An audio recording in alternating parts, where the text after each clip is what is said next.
Call to order the meeting of our common council for Tuesday, December 2nd. Clerk? Yes, thank you, Your Honor. We have 11 members in the room and 11 members in the room, 12 members in civic clerk. Mr. Jolie is at home and he's attending the meeting virtually. Very good. Thanks, Clerk. Now please rise for the Pledge of Allegiance and remain standing for an invocation offered by Alder Hutchison. Pledge allegiance to the flag of the United States of America and to the republic for which it stands, one nation, under God, indivisible, with liberty and justice for all. Alder Hutchison. You may be seated. Thank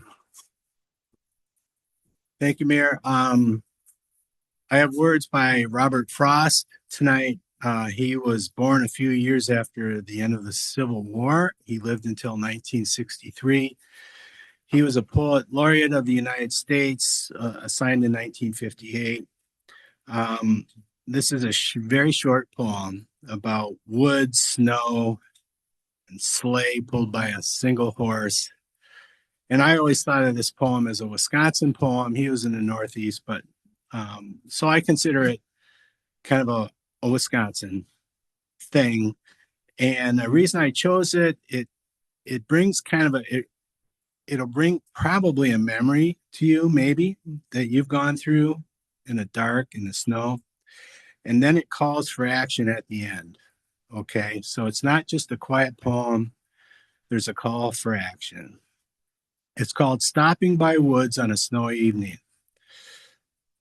Whose woods these are, I think I know. His house is in the village, though. He will not see me stopping here to watch his woods fill up with snow.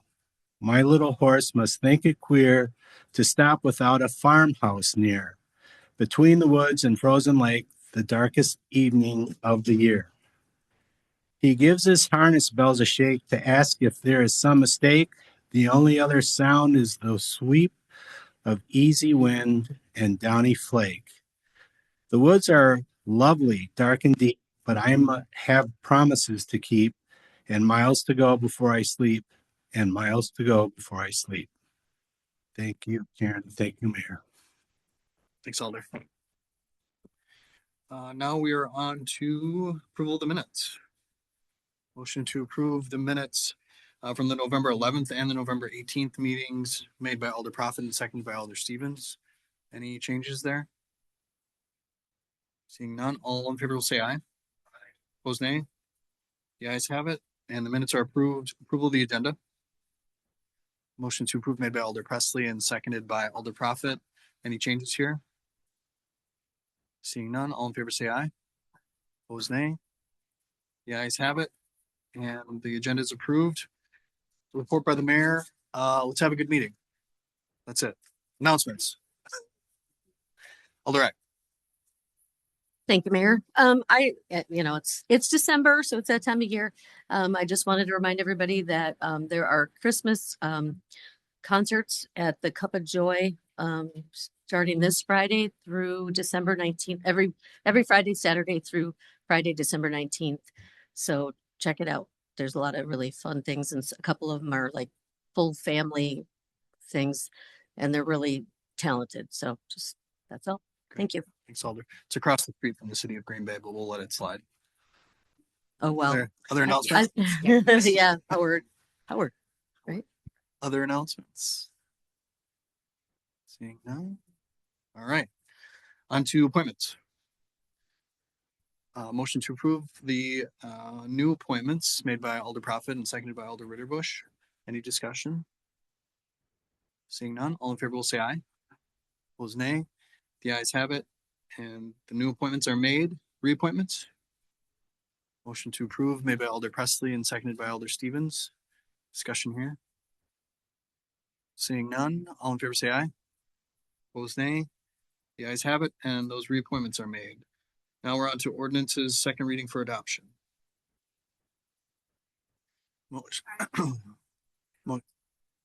Motion to suspend the rules made by Alder Prophet for 1, 3, and 4. Seconded by Alder Presley. Any discussion on that motion? Seeing none, all in favor will say aye. Opposed, nay. The ayes have it, the rules are suspended for those items. Motion to adopt made by Alder Prophet. seconded by Alder Presley. Discussion? Seeing none, we'll use the board. You may vote.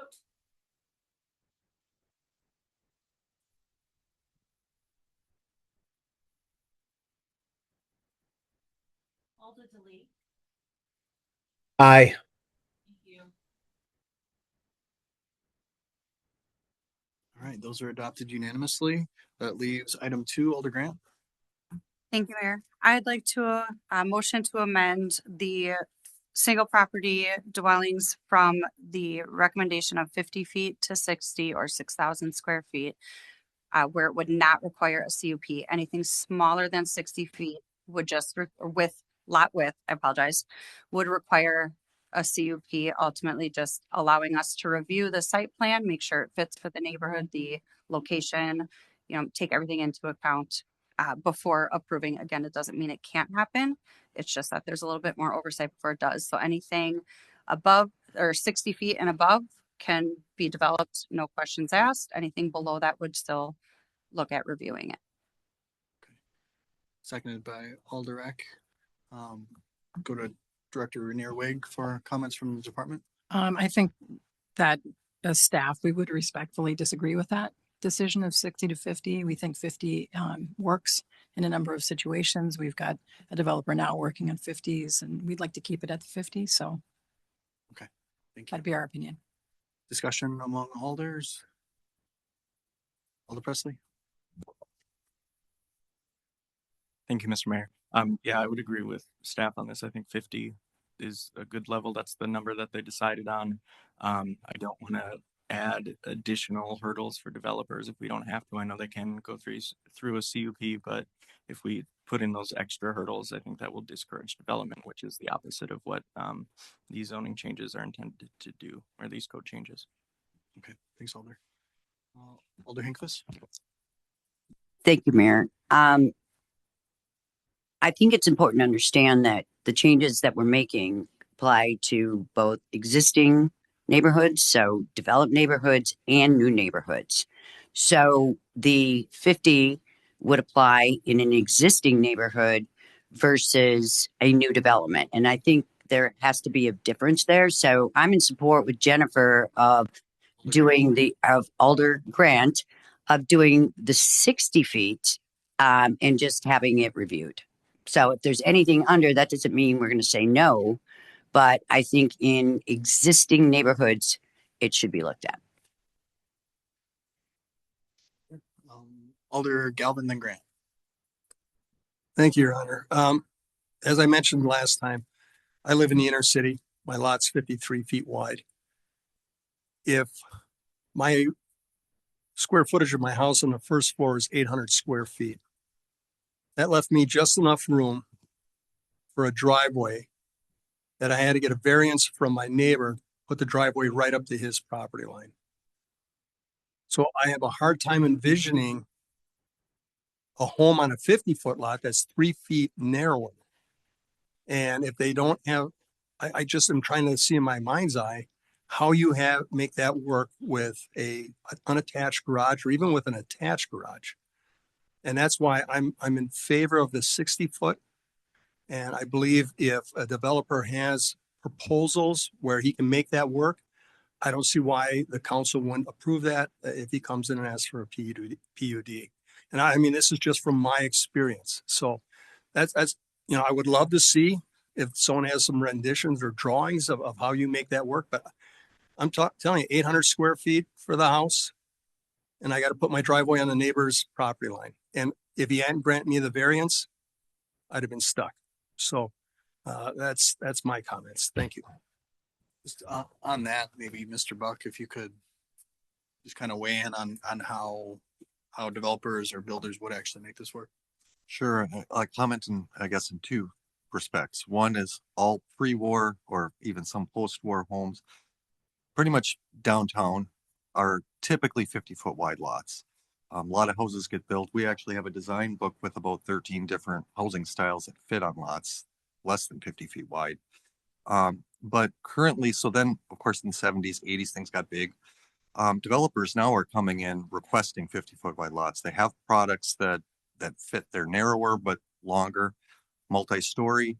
And so we've been seeing a lot of developers coming through, even some of the planned developments that have come through this council the last 6 months. At least 2 of them have lots at 60 or at 50, substantial lots on the far east side. So I guess it is very doable. I mean, it's unfortunate maybe your house design didn't allow for a driveway to go around. It's the way it's shaped. I have a 50-foot wide lot, and I have a 18-foot wide driveway that goes past my house.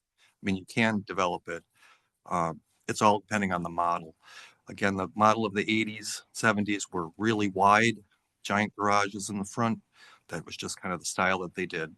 They didn't go very deep, but that's changing now. So, yeah, I think the cost of infrastructure for street frontage is really driving those housing designs to shift to something that's narrower that they can fit.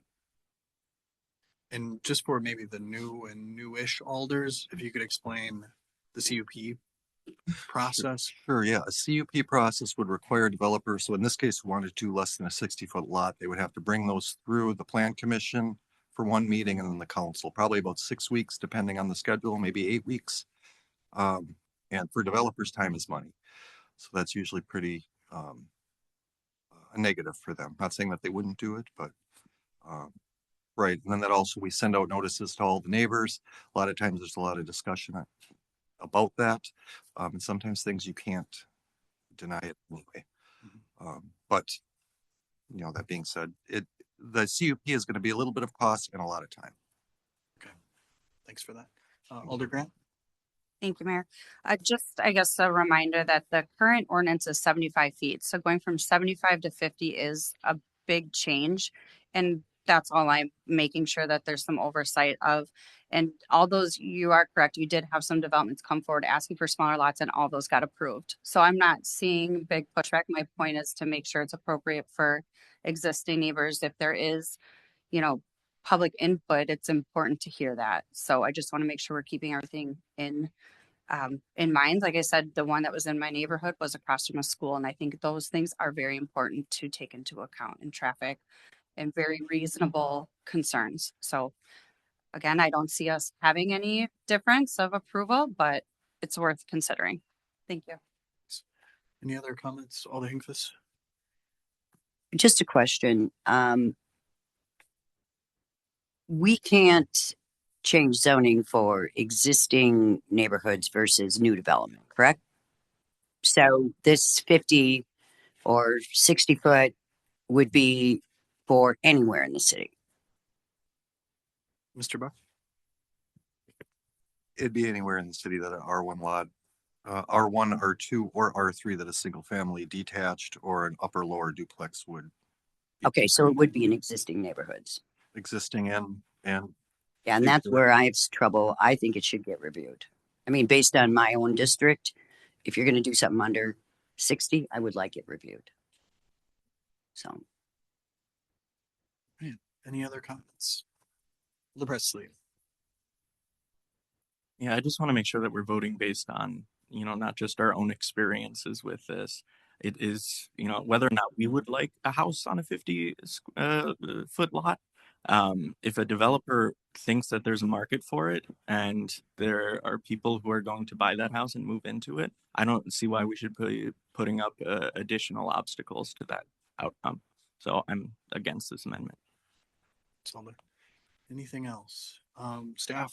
I Mr. just Buck, one additional time? Yep, I just wanted to add an additional comment based on that. This is a minimum.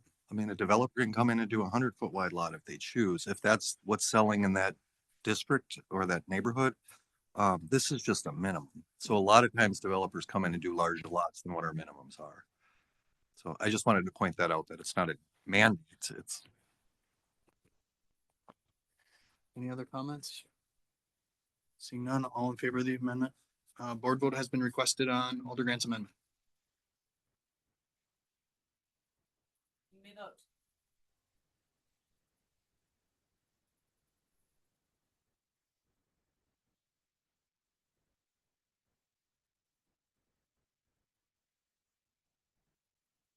Alder Delete. I'm a nay.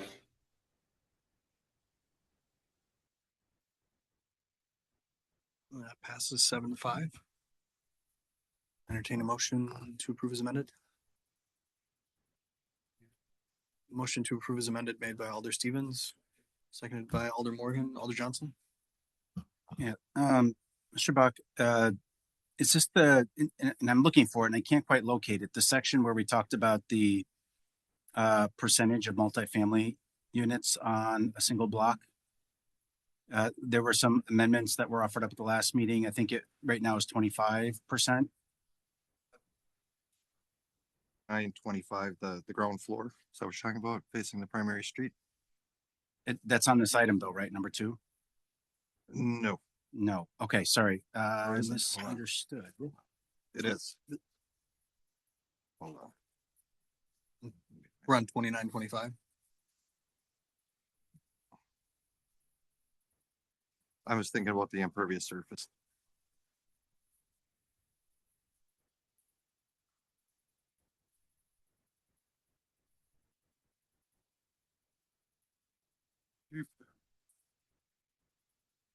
So that was the averaging that you were talking about. That is actually in the section that deals with development standards.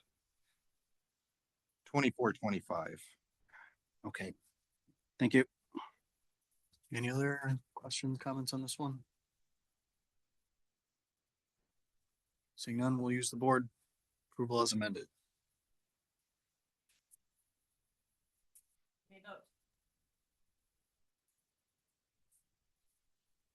Please record me as a nay. Thank you.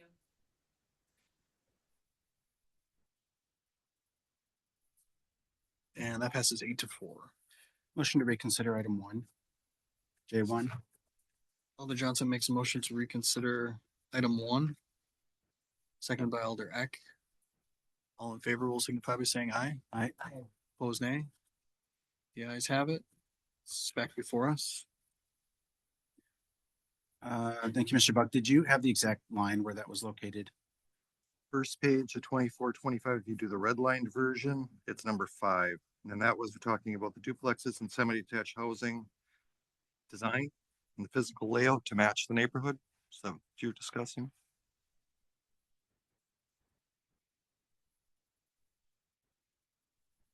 Nope, that's not the one.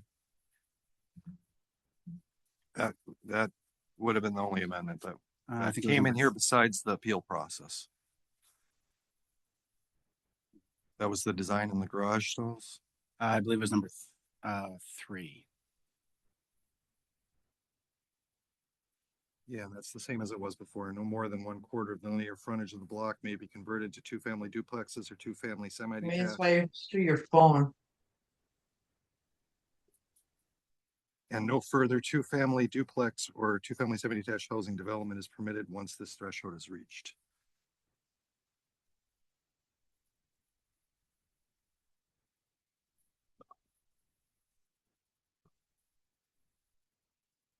Okay. It's basically saying no more than 1/4 of the block frontage could be duplex. Yeah, and forgive me, were you at the last meeting or did John really lead this one? John kind of ran with this and he is out, but Okay, yeah. because there was the 25% discussion, but then there was the amendment that was Failed. 15%, and then the second amendment at Yeah, 20%. They both failed. Sorry, I don't recall it. I'm just trying to identify that specific section. You're not talking about the impervious surface coverage. Mm-mm. What's your question though, Alder Johnson? Well, I want to offer up that amendment again. Oh, okay. Yeah, so and that's why I'm just trying to tie it back to the specific item. Needless to say, I'm struggling to locate the exact location of it.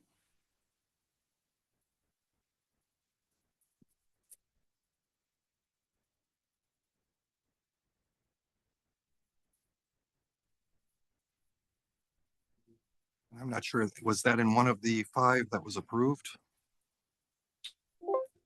So Oh, we had 9 that came through at the last meeting. Sorry, 5 where we were did the first and approved second reading.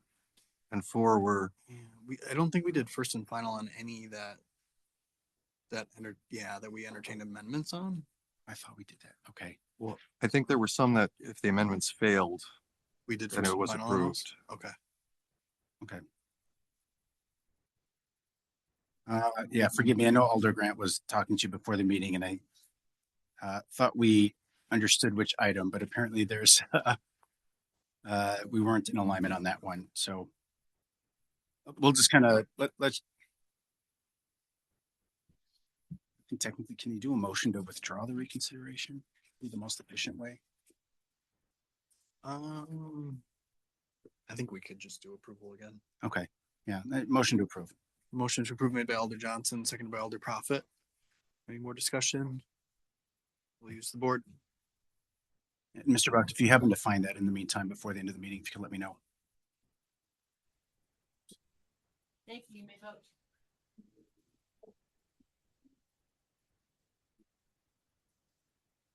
Please record me as an aye. Thank you. All right, it's adopted unanimously. Report of the Protection and Policy Committee. Motion to approve made by Alder Stevens. Seconded by Alder Prophet. Items here to be handled separately. Items 1 and 2 will be handled separately. Any others? Hearing none others, all in favor of approving the remainder of their report, signify by saying aye. Opposed, nay. The ayes have it. The report has been approved with the exception of items 1 and 2. On 1. Motion open the floor made by Alder Prophet. Seconded by Alder Hutchison. All in favor say aye. Opposed, nay. The ayes have it. And this item is to deny an appeal by Raven Walleen regarding the denial of her over the limit permit. So if anyone would like to speak to this item, come to the podium.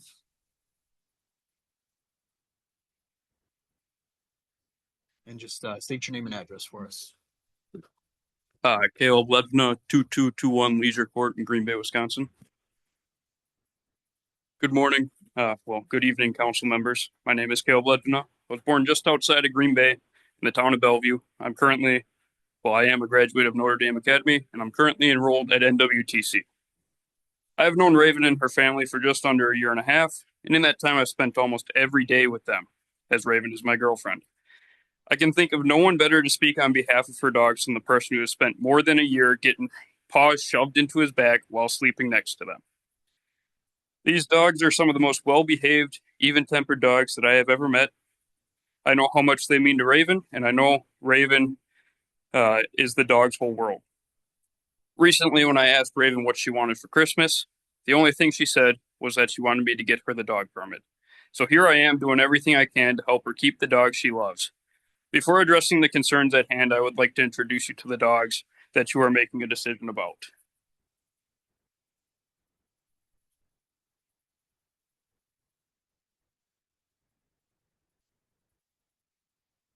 First, the oldest, Neelix, also known as Bubby or Buckbeak, because we love Harry Potter. He's a German Shepherd Siberian Husky mix who turns 13 tomorrow. Despite his age, he behaves better than what I did at age 13. You may expect him to weigh around 80 pounds, common for a German Shepherd. However, he only weighs about 50 because he was neutered at just 8 weeks by the Green Bay Humane Society. This stopped him from reaching his full size. Neelix was Raven's first dogs, the one truly meant for her. And after 13 years in her care, he enjoys naps, TVs, and a peaceful life. In dog years, that makes him about 104 years old. And if you look close to the pictures, he definitely has the beard hairs to show it. Next, we have Mickey, also known as Peaky. He is 12 years old, around 96 in dog years. He's a lab mix with Weimaraner features. Now, you may think, hearing Weimaraner, big German breed, 3 feet tall and 100 plus pounds. However, he did stay small due to early neutering, just like his brother. Mickey also weighs roughly around 55 pounds. And he is even lazier than his older brother. He loves his bed, snoring, food, birds, and short walks. These two were the dogs Raven raised from the start. They are no nuisance at all, unless laying on the laundry counts when I'm trying to fold it. Next, there is Taya. She's a 6-year-old black lab, originally owned by Raven's brother. When he couldn't afford to care for her, Raven took her in. Taya loves rolling in the grass, getting dirty, napping, and begging for love. She blends into the family perfectly and stays close to her brother Mickey, even shares his bed, even though we have her own. And finally, we have Mia, a Chihuahua who became Raven's after the tragic passing of her father. Mia was his dog, the last remaining piece of him. After he died, Mia lost patches of her coat. But slowly, after years in Raven's care, her coat is finally starting to come back. She is stable, secured, and loved again because she found a home with Raven. Now to the issue at hand. Raven did not go out and adopt random dogs. She simply took responsibility for the dogs who are already in her family. Dogs who grew up together, who depend on each other, and who rely on her. I understand the purpose of pet limit policies. Without them, some people might neglect animals, breed irresponsibly, or allow unsafe conditions. But policies also need to consider what is best for the actual dogs involved. Recently, the Humane Society reported that dog kennels are at crisis capacity and that they are in desperate need of adopters and fosters. They even lowered the adoption fees in June because so many dogs are being surrendered. So I ask, is it truly in the best interest of these animals to force them into a system that's already overwhelmed, especially when they are elderly, bonded, well-behaved, and safely cared for? A 13-year-old dog like Neelix is not going to get picked over a younger dog. Families will worry about medical needs, end-of-life care, and the heartbreak of adopting a dog they may lose soon. Mickey at 12 would face the same fate. Mia, who already experienced one major loss, would be devastated by another. Sir, I apologize, but your 3 minutes has expired, so if you could Okay. wrap things up for us. I got one small paragraph that I'll read here. Everyone in the building that Raven lives in knows that there is an aggressive dog named Biggie, who is an ongoing issue. We have personally seen him get pulled between cars so that when we come out of the door, we don't get attacked. Or how about the time he tried to charge at us through a closed glass door to attack us when we were just walking outside? Not to mention his handler, when she brings him down the stairs, she has to shout, "Coming down with dog," to make sure no one is in the way of this dog. And just today, while I was sitting in class, Raven sent me a picture. The owner of this dog dropped the leash to let this dog roam free. One dog that is known to be aggressive. Now, to finish up what I'm saying, we don't ever punish a sober driver who gets in an accident because he was in the wrong place at the wrong time. We punish the drunk driver. So Raven has never had any complaints, and even the humane officer said that. She has not had any complaints about her dogs, and she has been there for 6 months. Why are we punishing her and not taking the dogs that are an issue out of this building? Thanks for your testimony, sir. Thank you. Any questions for our guest? Yeah, Alder Prophet. So you said you saw Biggie today. Biggie today, yes. Okay, because I'll hash that out later, but thank you. Okay. Anything else? All right, thanks again, sir. Anyone else with testimony on item 1?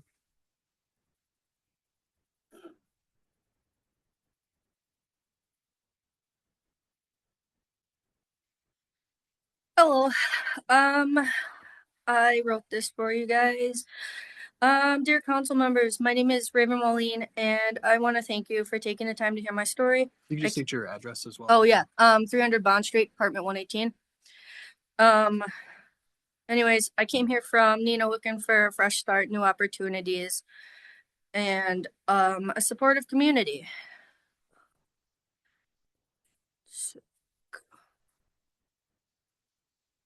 And the chance to build a better life. My job is here, my boyfriend's here, and for the first time in a long time, I finally felt hopeful about my future. When I moved, I knew finding an apartment that accepted dogs would be challenging, so when I found a place that said 4 dogs would not be an issue, I was absolutely ecstatic. I applied, was accepted, moved into a 2-bedroom apartment specifically so my dogs would have enough space. Shortly after moving in, I learned about the requirement to register my dogs and apply for an over-the-limit permit. I followed every direction exactly as instructed.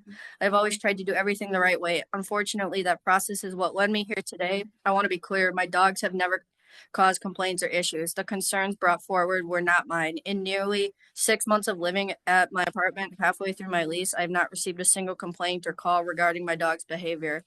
If I had not applied for this permit, no one would even know that I have 4 dogs because they are quiet, trained, and supervised at all times. I even have cameras to monitor them and make sure they remain calm and respectful of my neighbors. I clean up after them every single time.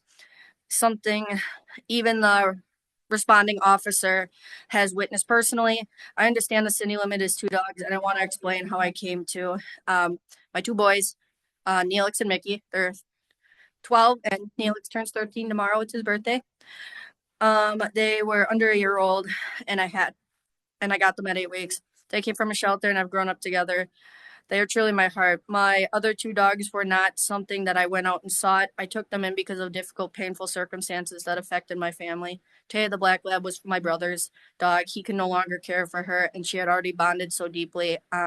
So separating them wasn't an option. Mia, the Chihuahua, belonged to my dad. After the unexpected passing, taking her in was the only way I could hold on to the last living piece of him.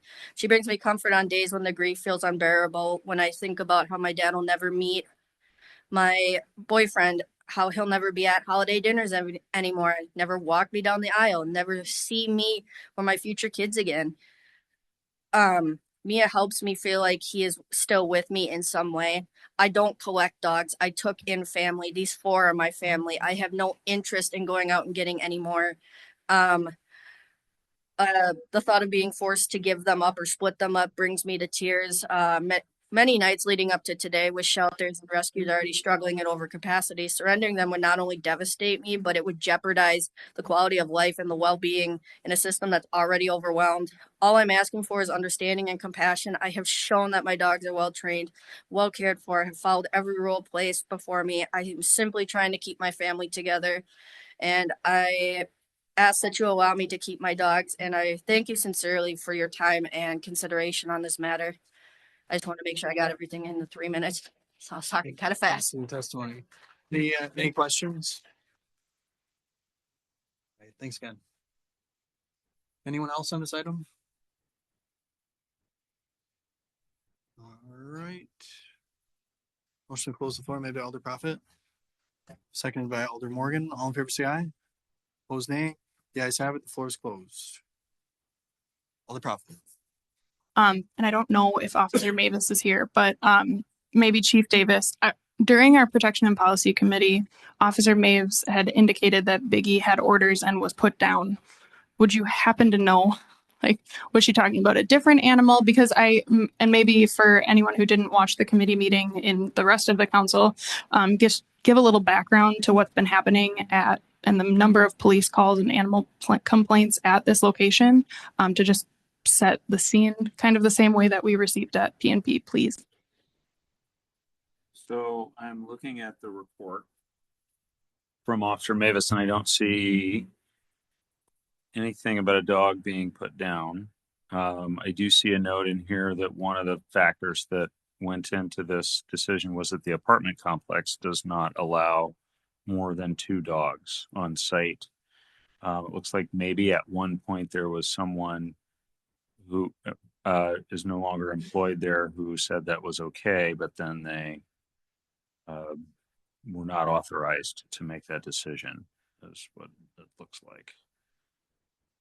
I apologize, but there's a lot of documentation here. Yeah, no, that's fair. And I just remember specifically, and I know that that dog wasn't one of the dogs being discussed tonight, but there is and has been compounding complaints, particularly about the volume of pets just within this complex. And we saw the pictures, gorgeous dogs, and I lost sleep the night of this committee meeting because there was a lot of tears about this one, but I did vote to deny because 4 dogs, particularly 3 large ones in a 2-bedroom apartment complex with the feasibility and the possibility of other dogs that could attack them, and one individual trying to control 3 large dogs and 1 small dog while trying to let them out in a very small green space in what is a large apartment complex just doesn't seem fair. And I would love to keep these dogs with the owner. I would love to help find housing in which this would be allowable outside of city limits to keep the dogs together. But this is an apartment complex that, per Officer Mavis, they are spending way too much time there with compounding complaints about just the volume of animals in this building. So I stand by my committee decision to deny. But thank you, Officer Davis, or not Officer, Chief Davis. Appreciate it. Alder Morgan.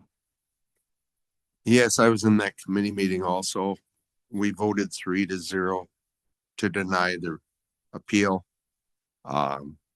Officer Mavis, who has gone above and beyond in her training to handle humane officer situations like this, presented an outstanding case on why this is just a bad situation. Having this many dogs. This is the apartment, the brand new big apartments on the corner of Broadway and Bond Street. And there are several people there that do have dogs. Part of the problem was someone that thought they were the manager must have given them some wrong information. That person's been terminated since. And it just isn't very good. I think if we were going to vote on this, I'd almost ask that we back it up till we could get Officer Mavis to come in here and explain exactly the situations here. And she did say that night that that biggie dog from the top floor was either going to be removed or have to be euthanized or something. But it's not just that dog. There's just too many dogs in that kind of situation. Thanks, Alder. Alder Hutchinson. I'm also on that committee and voted to deny the appeal. In my mind, it's really hard for me to have someone like Raven Walleen have to go through this because she is who we want to have dogs. She follows the rules. She went above and beyond to explain what she did and what she does with her animals. And if you run for alder, you get to see all the homes in your district. And there are a lot of homes that have space to run in the backyard and whatnot. This is an apartment. But the way that Raven Walleen describes her habits is what you need to have dogs in an apartment, if it's one or if it's four. I'm really now on the fence. If we need to hold this for the officer to come back and give her views, but I'm actually willing to vote to approve the appeal at this point in time, basically because of who we're dealing with. The concept of 4 dogs is too much in an apartment building, but I think in her apartment, it's not too much. Thank you. Thanks, Alder. Alder Grant. I don't know if this is a question for legal or Chief Davis, but if the apartment complex only allows 2 dogs, even if we allow excessive, wouldn't the apartment not allow her to still have it?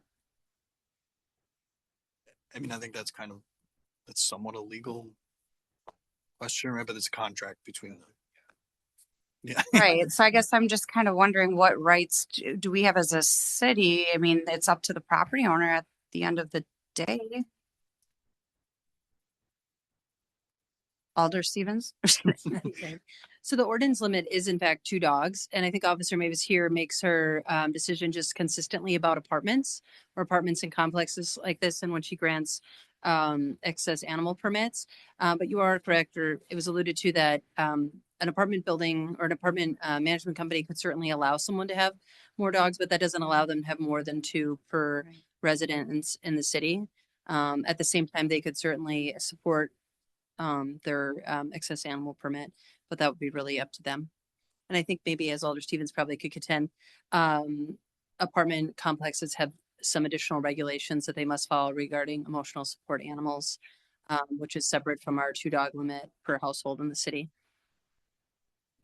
Okay, so ultimately we could allow the excessive animal permit. It would be up to the apartment owner and the resident to figure that out. Sure, just confirming that point, they could certainly deny it even if we approve it. Yes, but that would be subject to their own rules and regulations at the apartment complex. Okay, thank you. Alder Stevens. Well, thank you for everybody talking about that, but it'd be regarding what's stated in their lease agreement. It should have animals in there and it's outlined on what's acceptable and what's not acceptable, so. Alder Johnson. And Attorney Cochart, if this appeal is granted, is it exclusive to her current residence or does it apply and carry forward indefinitely while she's a resident in the city of Green Bay, regardless of where she lives? It's just for, I'm sorry, yes, the clerk was saying it's just for that location and those animals specifically. So the address and names of the animals are listed on the excess animal permit. Okay, so if she were to move, she would have to reapply That's for correct. whatever new address she would relocate to. Okay. Yeah, and I guess it, much like what Alder Grant was alluding to, it feels to me like if you have dogs that aren't creating a problem, this really is more of a civil matter between her and the property owner. So I'm inclined to support the appeal, recognizing, if it was obviously a dangerous dog declaration or something along those lines, it would be a different discussion. But right now, it really seems to be a dispute between the property owner and her, and I just don't think the city should be in the business of sort of regulating those civil matters. So I would favor supporting the appeal. Alder Prophet. This was not brought forward by the property owner. This was brought forward by Officer Mavis, correct? Yeah. Okay. I just wanted to put that out there, that there was no dispute. There was no disagreement. It originated from Officer Mavis and the volume of calls she is handling every day at this complex. Alder Hinkles. But those calls are not regarding these 4 dogs, correct? Do we know that?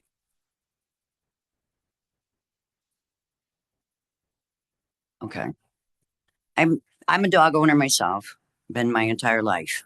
And it sounds like she inherited 2 dogs from family members. But if these are good dogs and she's handling it, I struggle with having to have her get rid of them. Other comments? Alder Gallon. Anything to do with dogs is very emotional. We know that. You can't get away from it. I've seen dogs sent out of the city or face euthanasia, euthanized, and it's never easy. But in this case, Officer Mavis does a outstanding job, and she's been doing an outstanding job for many years. She has more experience than I'm sure anybody within this county with handling dogs and the situations that goes on with them. It's unfortunate she's not here. But if she's recommending for denial, then I'm going to support her on that. If someone wants to see their way to holding this until she can come and give testimony, I'm willing to support that. But I'm at this point considering her recommendation, because I've seen her grant plenty of recommendations, a lot. And if she's saying no, then there's a reason for it, and I'm going to respect that and support that. Thank you. Other comments? I don't think we have a motion. Alder Morgan. I make a motion that we hold this until the next meeting and have the main officer, Mallory Mavis, appear at that point and give her opinion. Okay, so Alder Morgan makes a motion to hold this over until the December 16th meeting, seconded by Alder Prophet. Any discussion on that? Seeing none, all in favor say aye. Aye. Opposed nay. The ayes have it, and that item has been held over. Now on to item 2, to approve an appeal by Lori Willeen regarding the denial of her over the limit permit. Motion to open the floor made by Alder Prophet. Seconded by Alder Presley. All in favor say aye. Aye. Opposed nay. The ayes have it. The floor is open.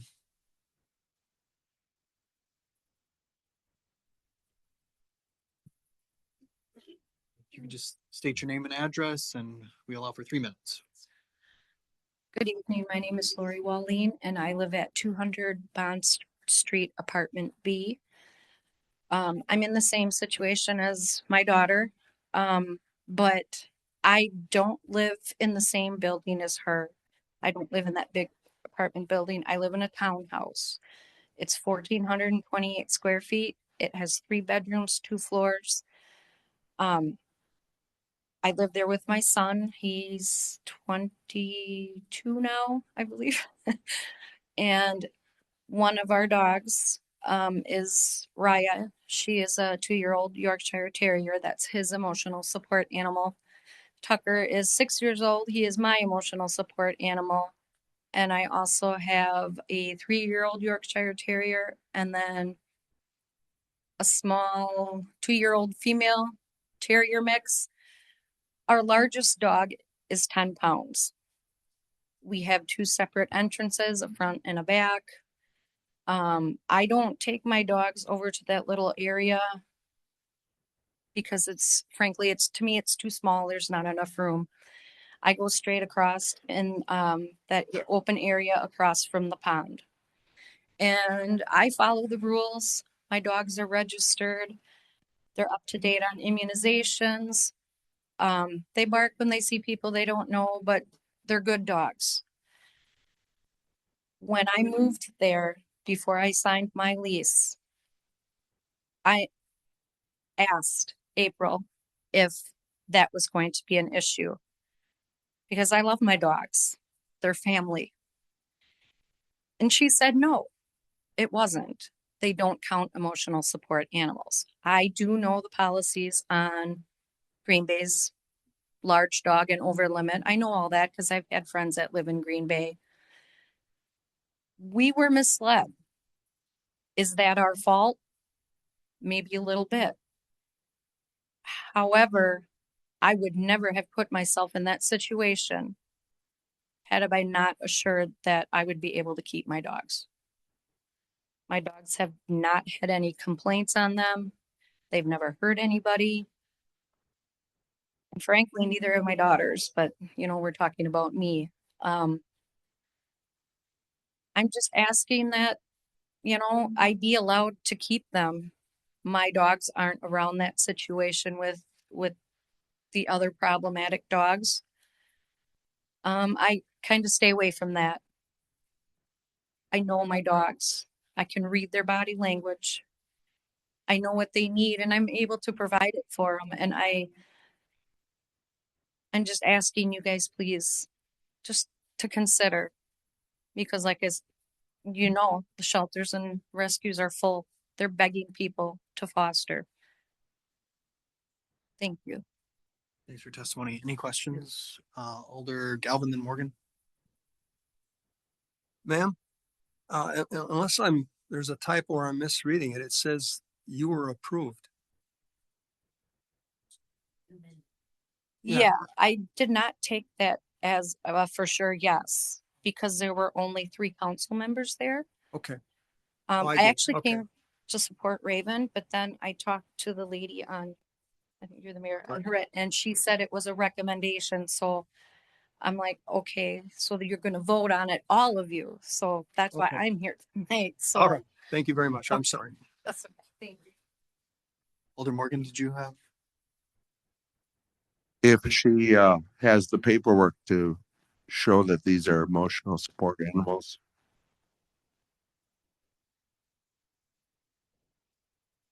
We didn't see it at committee.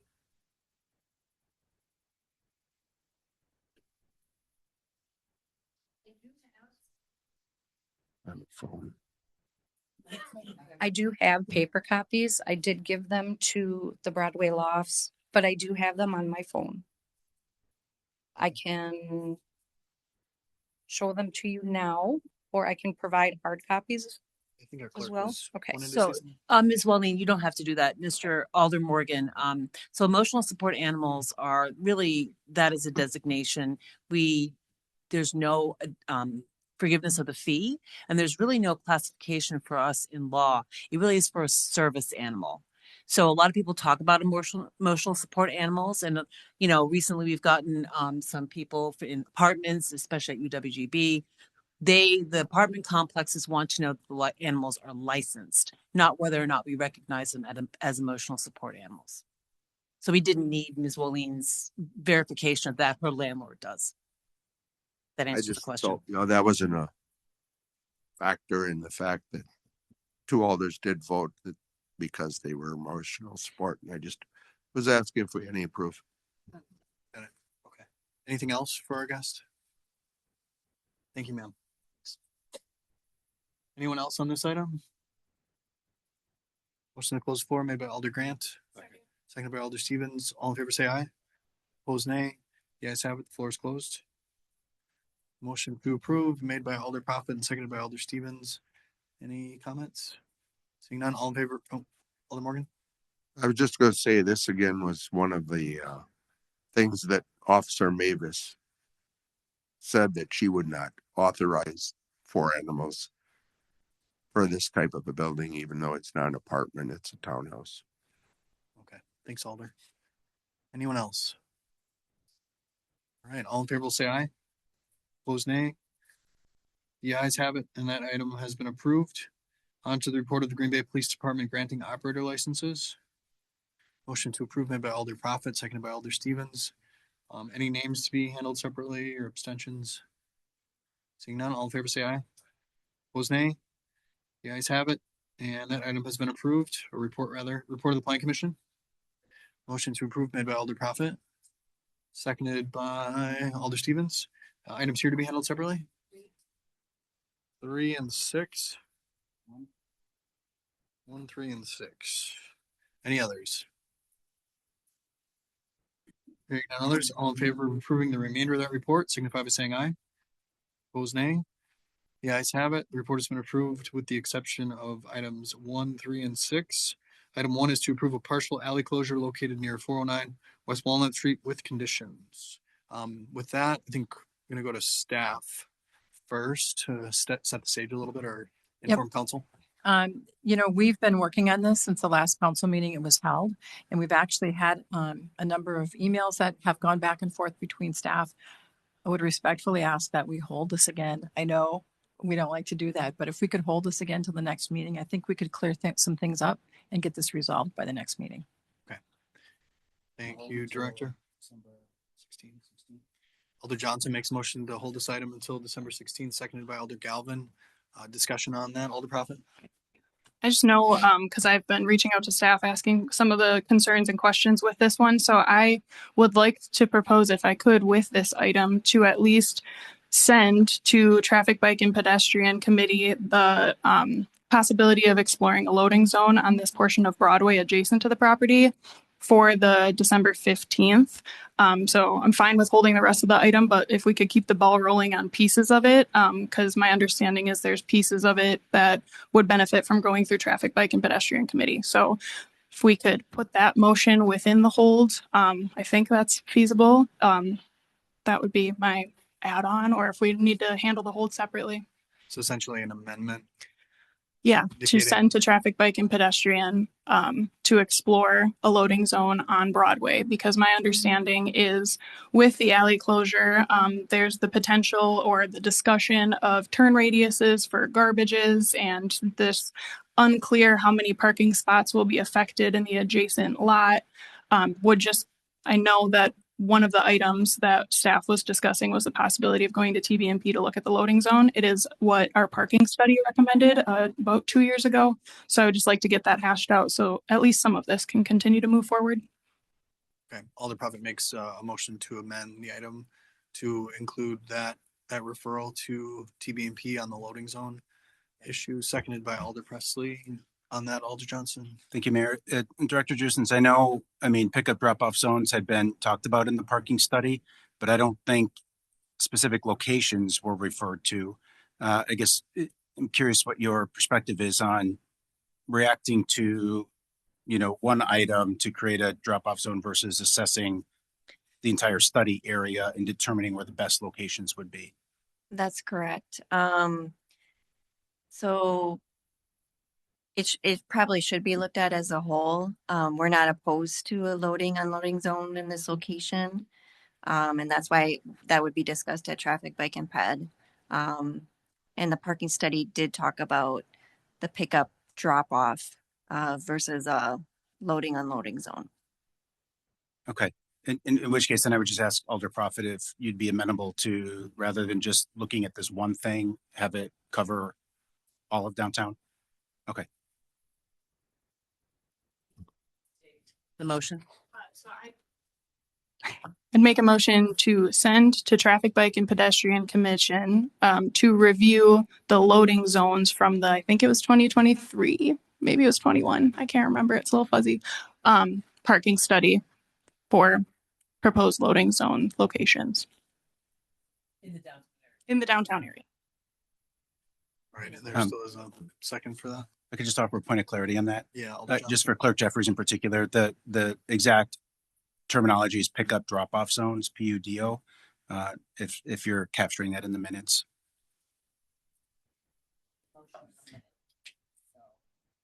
So what is that?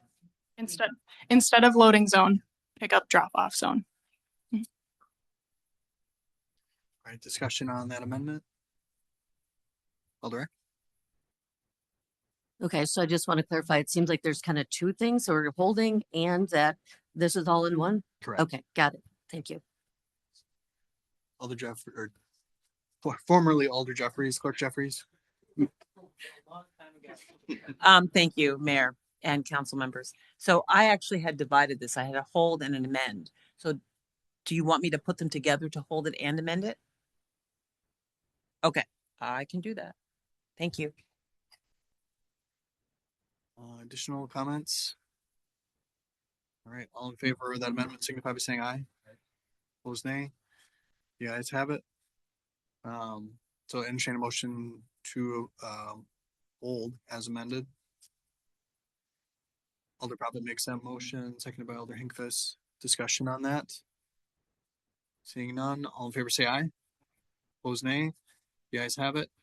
And that item has been held over till December 16th. Next is item 3 to approve a request to rezone 1109 South Taylor Street from low density residential to general commercial as recommended by staff. Alder. Thank you, Mayor.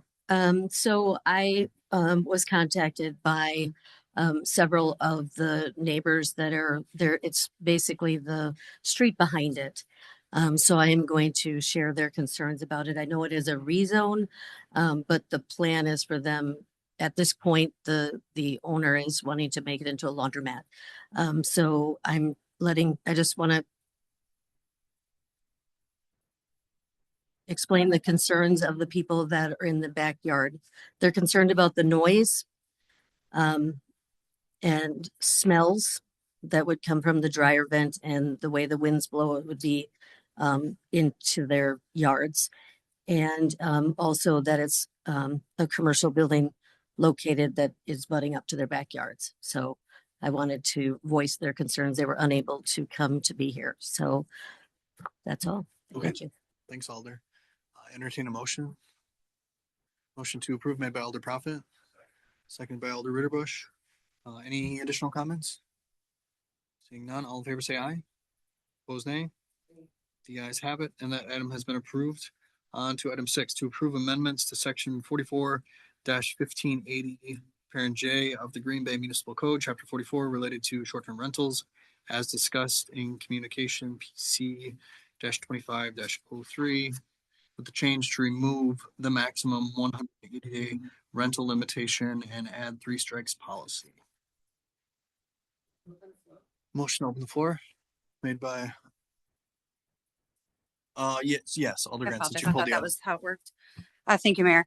I do want to open the floor. I want to hear from the public, but I think we've heard a lot of feedback and I want the public to know that we have done some work in the meantime and heard the concerns, and I want to offer up some options that I have worked with staff on, and then I would like to hear from the public what they think of those amendments instead of rehearing what we've heard. So I ultimately would like to amend to refer to staff to focus on the following 3 things. Clerk Jeffries and whoever else would be appropriate with the short-term rental alliance or the inspector that handles the short-term rentals to create a letter template that is sent out anytime a short-term rental permit applies for a first-time permit or a renewal that notifies surrounding neighbors, and we can determine the logistics after we see the finished product. But ultimately, I'd like to see a letter template that notifies the neighbors that this property listed is a short-term rental. This is the owner's information, how to contact them. Please contact them first, kind of an order of operations. If you can't get a hold of them, if it's a non-emergency, you can contact this number. If it's an emergency, obviously 911. If it's a parking concern, here's our parking department. If it is, just kind of be helpful and guide the neighbors in how to address their concerns. And if there's, I know Alder Hinkfist is happy to give any input to this letter, but a standard template that ultimately that is saved. What changes is the address that it's being sent to, the owner information, the rest is standard. The second thing is to work with the Short-Term Rental Alliance and any staff or Alder to set a basic set of house rules that align with city ordinance. The reason I bring this up is it was brought to my attention that if there are house rules listed on a listing site like Airbnb, Airbnb does back the owner in being able to control the issue. They can ask the person to be removed from or to leave the premise.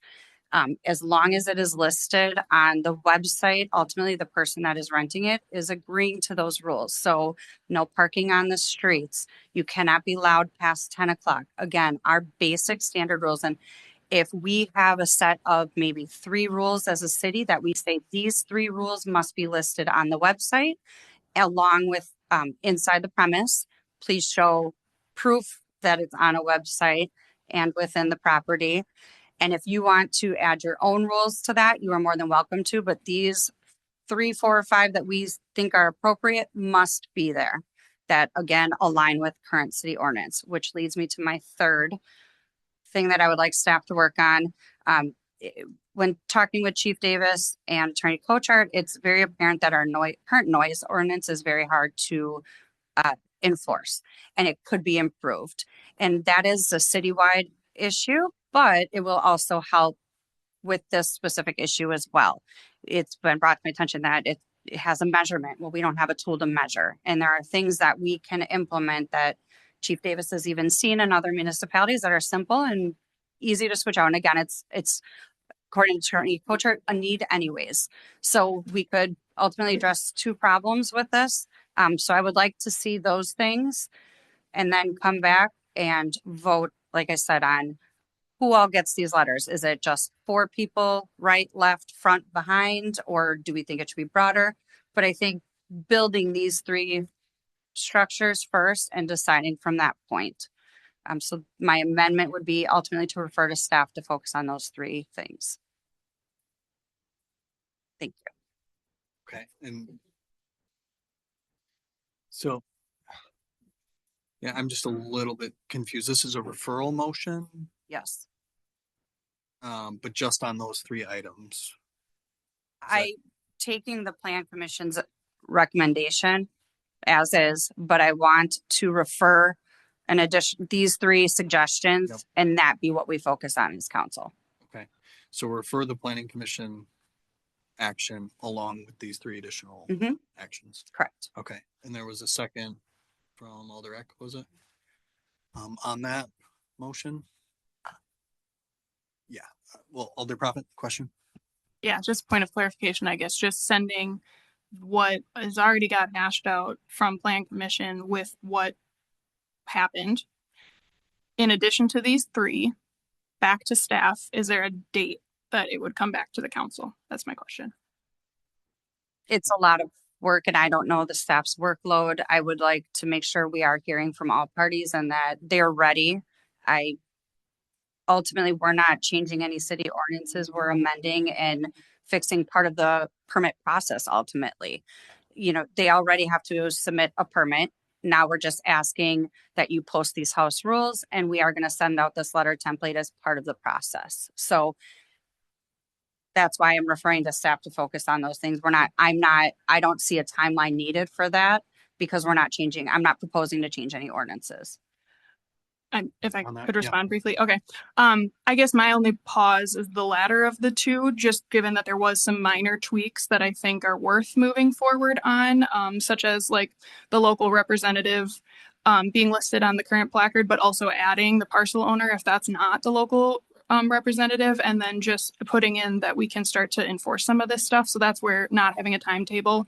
The noise ordinance enforcement, I've been hearing about that since I got elected, so I'm fully on board for that. I just feel like those latter 2 are going to take a little bit more time, and I think the noise ordinance enforcement piece it would benefit from being its own referral to staff on a separate item, because that we could take in a lot of things with that, not just STR related complaints. I think I've been hearing about cars. I think that's been in the news in other municipalities, and the local mayor in Appleton, I think it was, put out a whole thing about that. So I think that one is going to take a lot longer.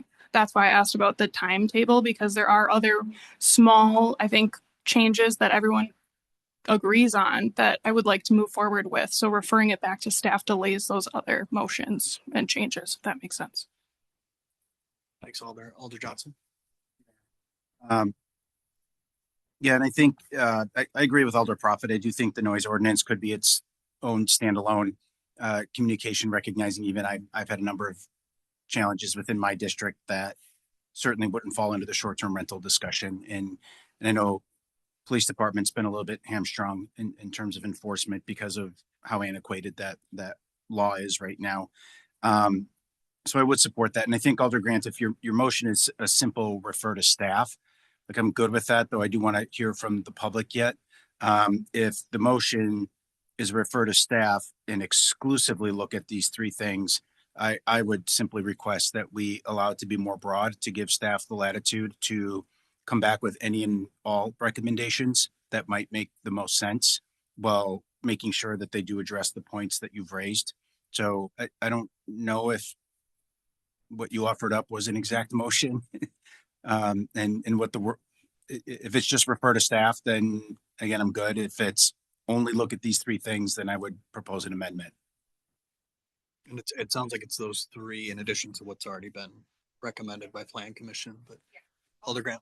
Again, ultimately, we refer to staff. I just wanted the community to know things that I would like to see out of this. And if the council agrees and the community agrees, these things are what people would like to see.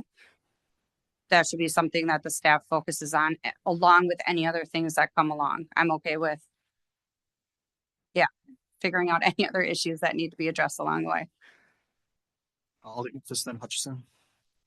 I think it's better if we could take a proactive approach. So I'd like we've listened to 10 hours, 15 hours of testimony on short-term rentals.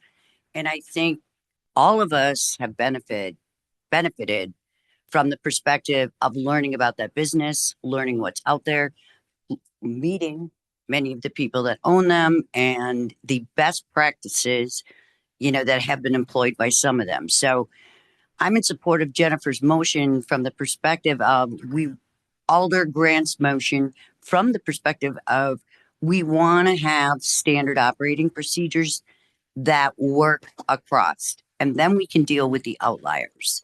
So I think that's what Alder Grant is trying to get across is based on everything that we've learned, let's implement some of these things that's already been implemented in other areas to help bring down the noise and then also work. So I would support a motion from that perspective, except I will add, we need to put on the applications occupancy numbers. So right now there's no occupancy requirements that are listed on any application that comes through. So, okay. Thanks. Alder Hutchison. Yeah. Right. Thank you, Mayor. I think one general thing that still has to be performed by staff is determining what's a strike. We have 3 strikes, you're out. Mm-hmm. I think there needs to be a 4th item where the strikes are delineated. So anyone who lives near a rental or anyone who owns a rental knows exactly what the terms of a strike are. So I think we need to define that also. Mm-hmm. So when it comes back, I'm also concerned that this gets kicked down a little bit. The road, I'd like to at least see it come back at the next council meeting. If we have to defer it again, fine. But I think we have to get closure on this as soon as we can. Thank you. Just on that final point, I don't know if it's realistic if Alder Grant's motion succeeds to have this back in time for the 16th. Well, when would this occur? Like, when's the next time we have to go through a issuance of permits? Like, when would this take effect realistically? Like in May? It's a roll. No, I don't issue the short-term rental permits. I issue a lot of licenses. This is not one of them. Oh, doggone. Director Neerwig, just on that question. Dave can speak to that. Right. The applications come due July 1st is when they would start. We receive them all year. I mean, we have 4 or 5 in the hopper right now, so it's not like they all come in at once. Okay, it's but they run from July 1st to June 30th.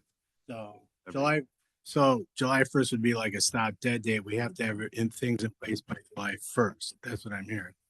Okay. And I would say just representing the administration, I would want us to bring something back before this current Yes. council session expires. Okay. Just so that we can cleanly dispense with, what's currently before this council. But next meeting, probably a little tight. Okay. for all I'll this. back off. Yeah. I'll back off. Alder Prophet.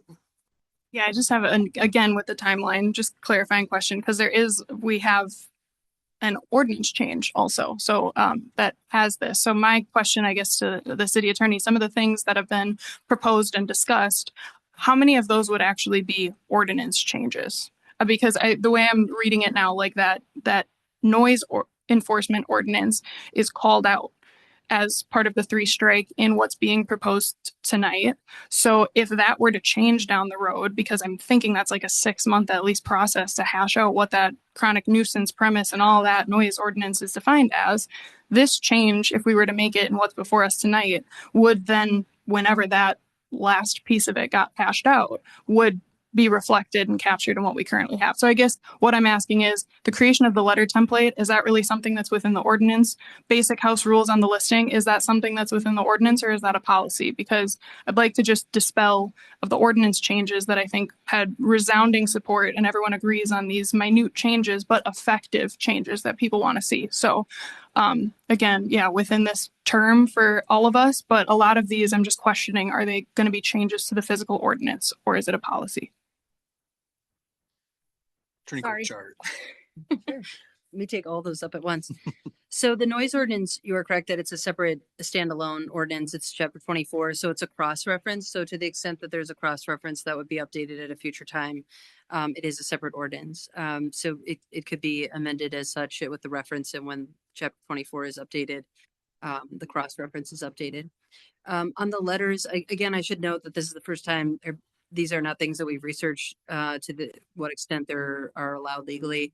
I would anticipate the letters could just be a policy decision made by staff to decide to send them because the onus is on us to do that. In terms of a requirement for the landowner to publish or make available certain rules, that's likely something that we would want in the ordinance. Does it have to be? I think that's a question to be answered, which we could probably answer pretty quickly. Was there a 4th thing that you were asking about? There was a previous change. No, I think that covers it. So that second one on the house rules is something that could be researched. Just because I'm thinking, again, I would like a timeline. So I feel like our January 20th council, given what you just said, would be plenty, hopefully. I would defer to the administration, but just on that particular piece, because I think the noise ordinance, we could still move forward with the rest of this, knowing that noise ordinance and the chronic nuisance ordinance would get changed at a later date and already be reflected in the changes we have tonight. Yeah, I would just note that I believe it was staff recommendation and Attorney Wood's recommendation, though, for the changes under section 13 in terms of the accumulation of 3 or more violations, that we need to add some additional language. Could that come back by the next meeting potentially? But we need to add some additional due process language in there that's similar to the process that we do for revoking other permits or licenses in the city. So not next meeting, but January 20th potentially. Okay. Thank you. All right. Alder Eckton, Alder Grant. Thank you, Mayor.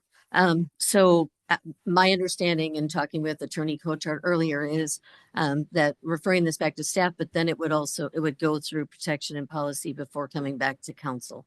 So just keeping that in mind, it wouldn't necessarily be referring and asking for it to come to our January council meeting. It would be going to our protection and policy after they work out the details of those additions of the 3 strike policy, rather than working it out tonight and figuring out what that all looks like. Like you said, a lot of language has to be changed, and having them work with the short-term rental alliance to come up with, which they had some really great ideas, and I think they would be very helpful in this process.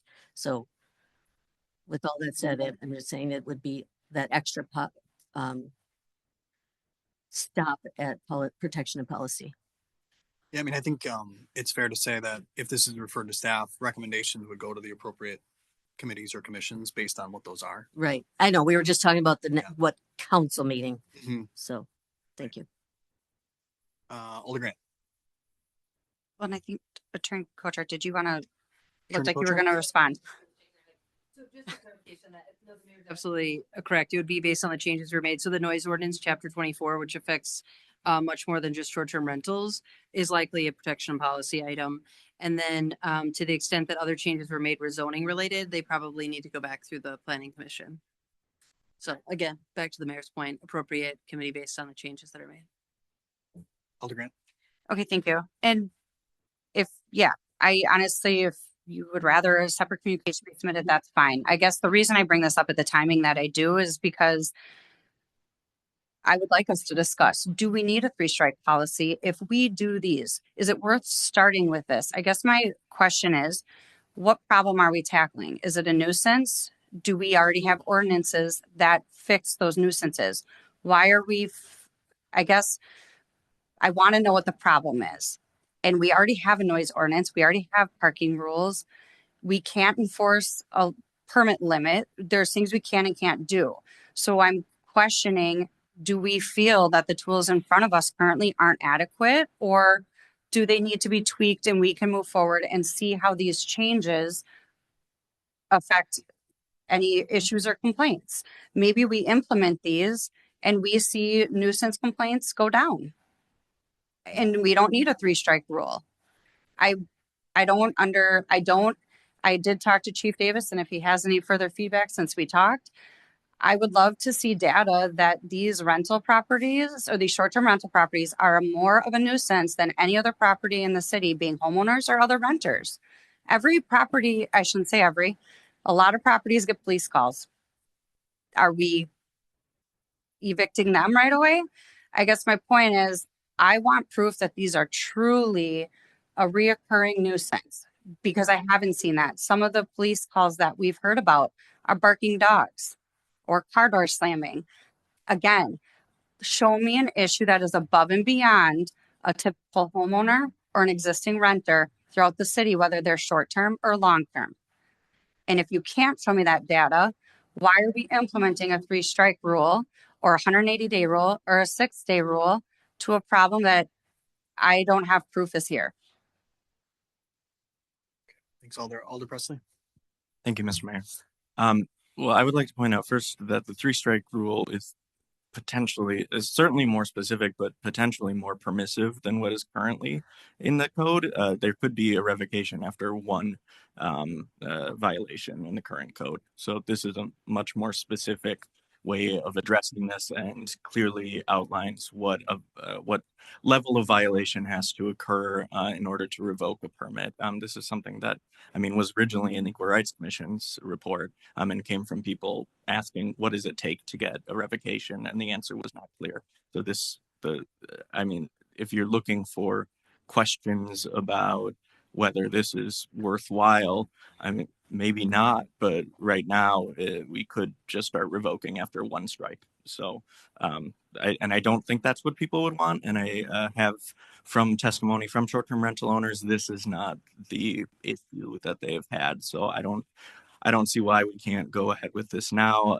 I would be in favor of having 2 separate things, passing what we have in front of us now and having some referral to staff for other items.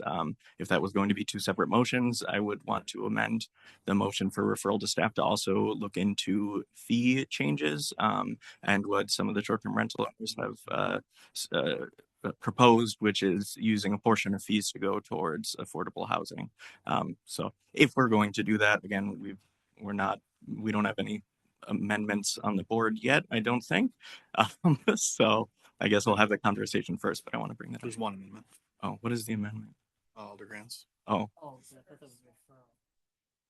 Okay. I'll wait. I don't know how we're describing these things tonight, but I think it was characterized as an amendment.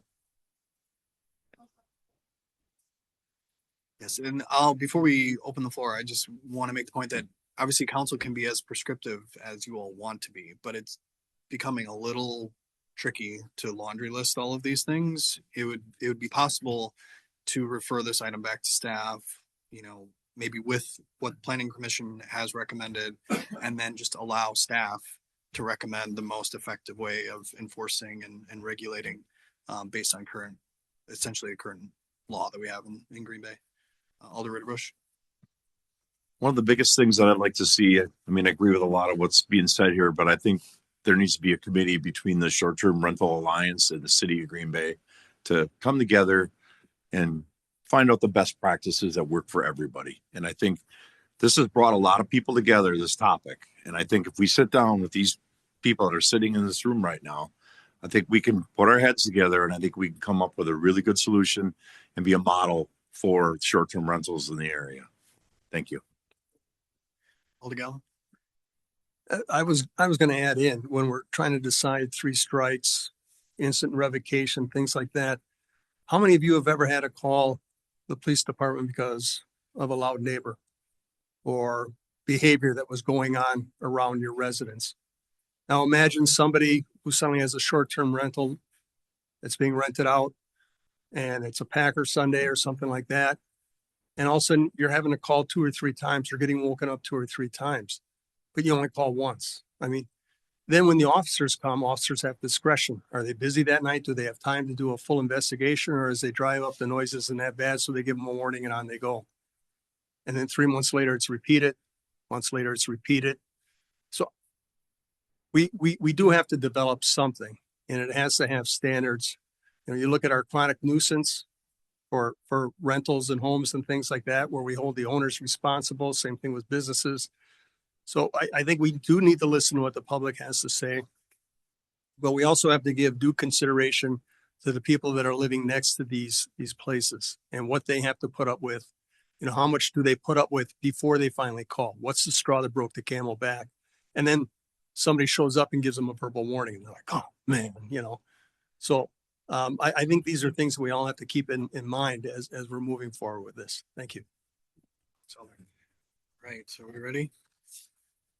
Motion on the floor made by Alder Prophet, seconded by Alder Ritterbusch. All in favor, say aye. Opposed, nay. The ayes have it. We have a stack here. And as I think Alder Hinkfist was referencing earlier, we have heard a lot of testimony, and it has been enlightening, absolutely, for all of us. But just asking people not to rehash things that have already been stated and keep things as succinct as possible, so we can get our council to a decision as quickly as we can tonight. So with that, we've got Pete Borchardt.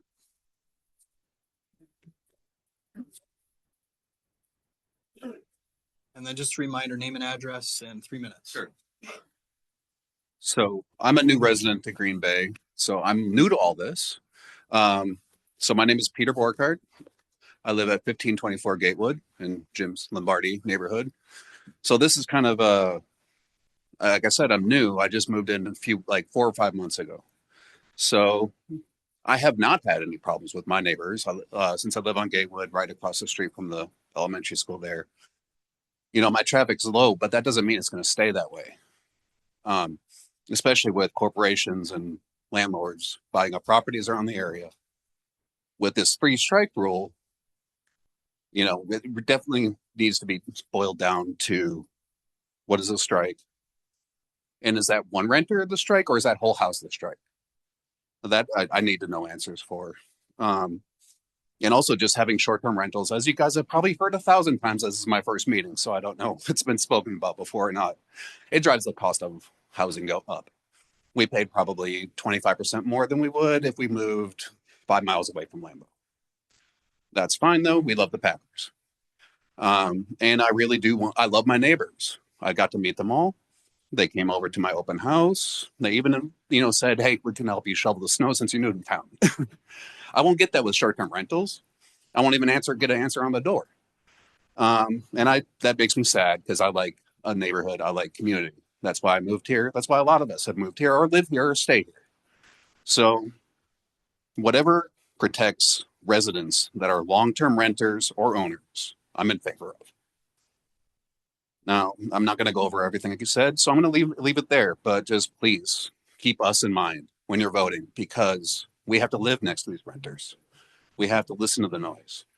And yes, like another gentleman said, a lot of them just, you know, hey, keep it down, move on. That's not a strike. So I'll leave it up to the dozens of other people here. Thank you, sir. Next up is Joseph Roscoe.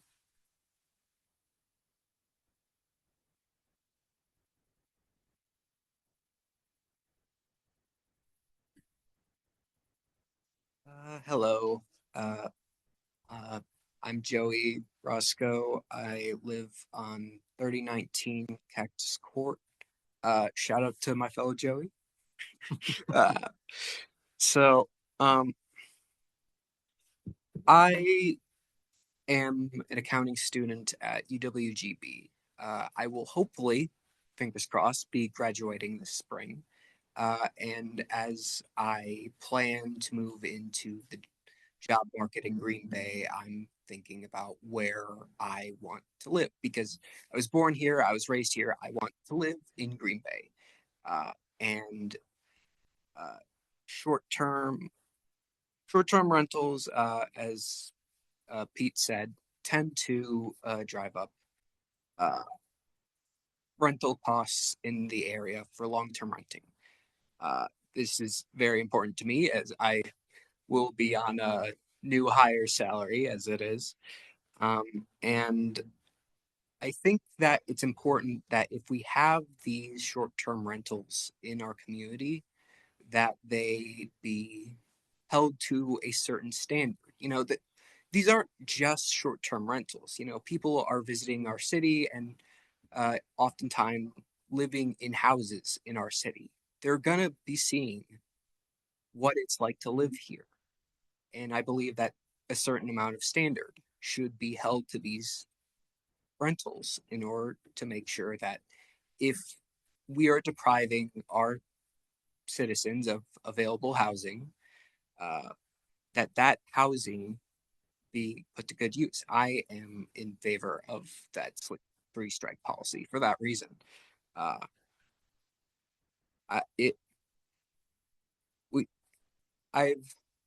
I've heard it said a lot that there's like a housing crisis in Green Bay.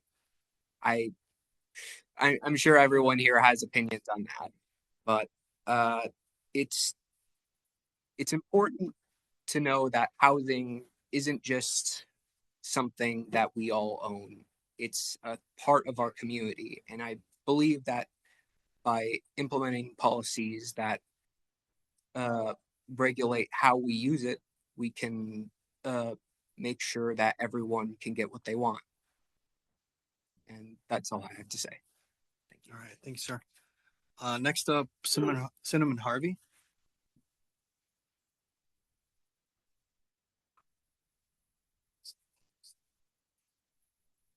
Hi, I'm Cinnamon Harley. I live at 1198 Canterbury Road, and I'm actually a long-term landlord. I'm totally against the three strike law, the rule, because it could be retaliatory. And we have a system in place for long-term rentals that they could be part of that. We have the landlord alert system. They could either join in that or create another one so that if the neighbors don't contact the representative or the owner and they have to call the police, they're going to be alerted. By 4 o'clock the next morning, they get an email. They could be part of that or create their own system, even though they're not regular landlords. They could do a community officer engagement. I'm on a texting basis with my community officer. Probably hates me, but we talk all the time. They do have nuisance property rules. They do for landlords, homeowners, all of that. This is something that you can sweep right into that and make sure that they're following all the nuisance laws. They're alerted, and there are plenty of properties. I mean, not a great amount, but there are properties that the city has had to take possession of because they are chronic nuisance problems. And this is something that could be resolved for that. I mean, there's so many different things. The city also has a process in place for shutting down businesses that are chronic problems. They just did that with stage 1. They already have all of this in place. There's no reason to reinvent the wheel. And so they jumped on top of this, the affordable housing. There's 422 units being used. We have already determined these would not fall into the affordable housing. There are so many different things that the city can do to help that. One, get on that zoning change for the ADUs. It's already written that ADUs cannot be used for short-term housing. So right there, we're creating housing for the exact people that we need to have them in, we can streamline some of the city processes, what we've seen them do today, to start actually cutting the red tape to bring developers into the city. We all know about the Green Bay Premium. It is a thing. If we can streamline that stuff, we'd invite more developers to come to the city. And then we'd also reduce some of the costs because they charge us more to work here from the red tape and the frustration. And I got a question, the whole using the earmarked money for the affordable housing to build that barn first by JBS. Part of that project is for affordable housing. Why don't we start there instead of the barn? That's just my own suggestion. And the last thing that I have is for the ERC. They bring these reports with concern, no problem with that. But how about we don't actually entertain these reports until it's documented they've already talked to all the stakeholders to come up with some of these solutions beforehand to actually cut down on this time that it's taking for you guys when you could be dealing with other city issues. That is my recommendation for that, is make sure that the reports have everyone included so we're already working on the solutions before it comes here. That's all I have. Thanks for your to say. testimony. Just real quick, the ADU changes have been made by this council either tonight or a couple weeks ago. So that's been done. And there's 100 units of workforce housing being constructed as we speak at JBS. So that's awesome. Just so you're right. aware. And the other thing is I do like Alder Grant's suggestions as well. Very well. Questions for our guest? All right. Thank you. Next up is Jeannie Biebel.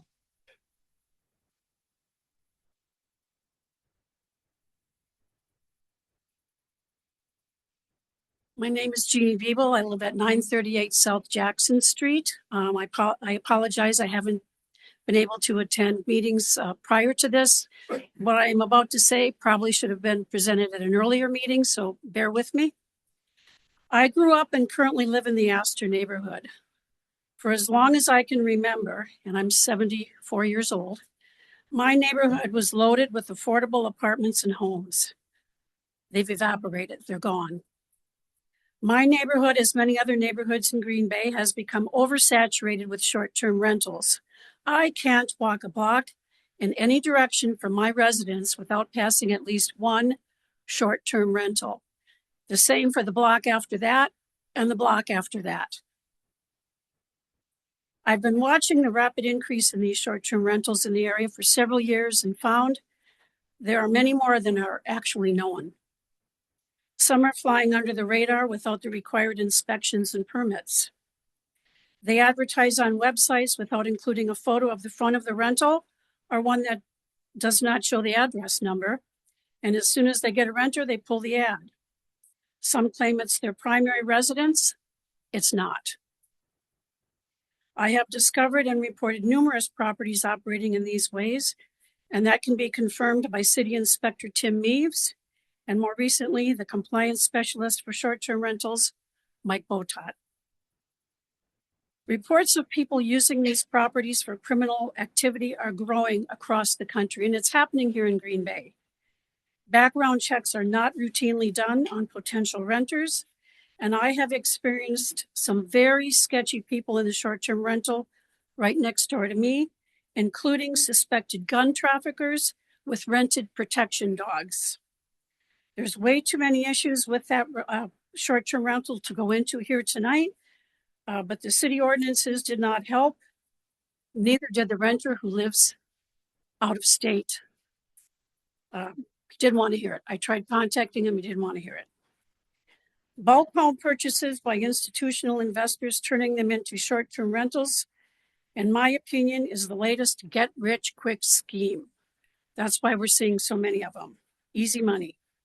They're pushing prices up and making it impossible for people to stay here. The homeless numbers are increasing, and respectable, longtime residents are moving out of Green Bay because they cannot afford to live here. My own rent has doubled, and I'm not exaggerating. It has doubled in just the last few years. As longtime local residents get priced out, who remains? Only those who already own a home and don't rent it out short term. Goodbye, young families hoping to buy their first home. Goodbye to those struggling to pay rent. Goodbye, students, artists, seniors on fixed incomes, and anyone who can't afford to compete with the budgets of the short-term renters. Goodbye, neighborhood diversity. Goodbye, affordable housing. This sad devastation of affordable housing is, in my opinion, due to two factors. The explosion in the number of these rentals and the lack of more strict oversight of them from our city council. Green Bay isn't unique to all the problems caused by short-term rentals. The difference is that numerous other cities across the United States are taking action and enacting more strict regulation of them to address affordable housing shortages and protect neighborhood quality of life. Some cities are banning them completely. Many cities are banning them completely. Ma'am, your 3 There minutes. is solid Ma'am. documented evidence that limiting, Your 3 minutes has expired. I have 2 more sentences. Okay. Some cities are banning them completely. There is solid documented evidence that limiting short-term rentals reduces rental and housing costs and preserves the availability of affordable housing. Year after year, I'm told the city knows there's a lot of problems and the legal department is looking into what can be done. Now is the time to do something. Thank you. Thanks for your testimony. Yeah, Alder Prophet. Thank you for your testimony. I vaguely remember possibly that you were at the Equal Rights Commission maybe like a year and a half ago when there was some discussion about this, because I Equal remember. Rights Commission meeting? Yes, you were. Okay. So I'm trying not to be creepy, but you mentioned your address and you mentioned that there was a unit next to you that was kind of operating under the radar. So it kind of looks like you're in an upper and a lower. Is it one of those units that's right within your home, or it's a different one? No, it's a duplex. It's Half of a duplex next to me.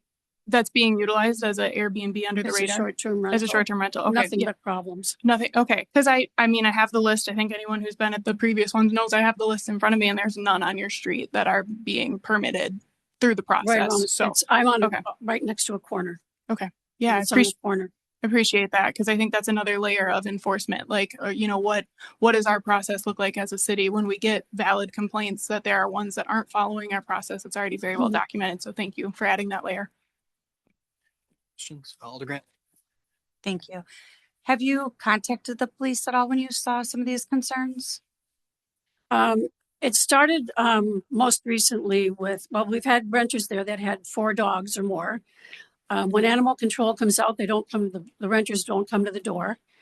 With the ones that were highly suspicious weapons trafficking, they had 2 dogs that they rented for protection. The people with the dogs aren't picking up after them, but according to animal control, I have to have video. Almost impossible to get. Okay, so you did contact the police? Yes. Okay. Alder Galvin. Thank you, Your Honor. Ms. Peeble, I did some study on stats last 2 years in my district. There's 27 STRs.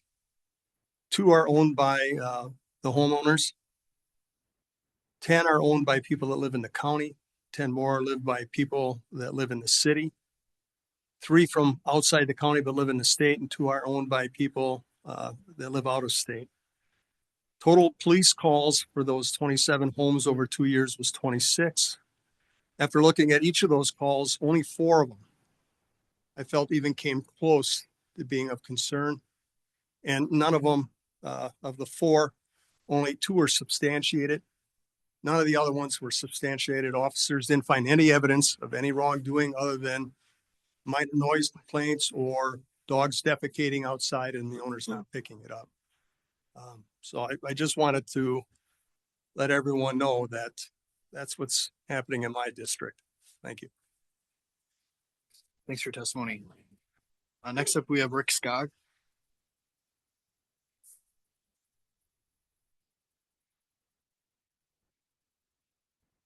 Good evening. I'm Rick Skog. I'm also known as John. It's my legal name. I live at 2520 Sage Drive in Green Bay. I'm a lifelong resident, part of 8 generations that have called Green Bay home, dating all the way back to the mid 1800s. I raised my family here. I've owned a real estate brokerage and was one of the first to support and build a building in the I-43 Business Center, where Coldwell Banker is today. I could have lived somewhere else, maybe Tucson, where I went to university, but I'm glad I came back to Green Bay. In those early years of mine, living and working in Green Bay, if I had a chance to do it all over again, I probably would. So my life's history is right here. I love Green Bay.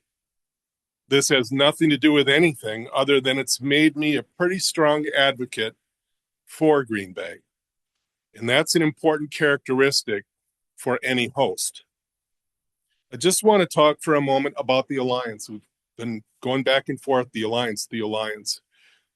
I think I was part of the very first conversation about forming an alliance with Brooke. And from there, it just mushroomed, grew very fast. There's some amazing leadership in this room that you can take advantage of. Just great people. Man, if you want to start a business, seek these people out. So as the alliance was growing, I began to hear more and more often, we need to help the city. We need to participate. We can do this.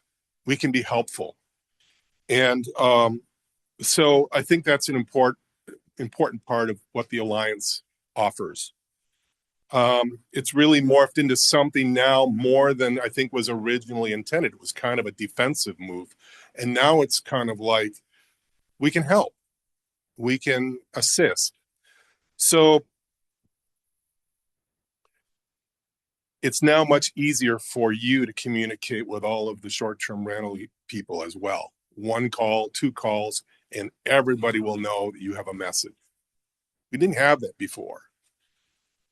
So we're ambassadors to the city of Green Bay. The reason I spoke of my history here is that we're all ambassadors.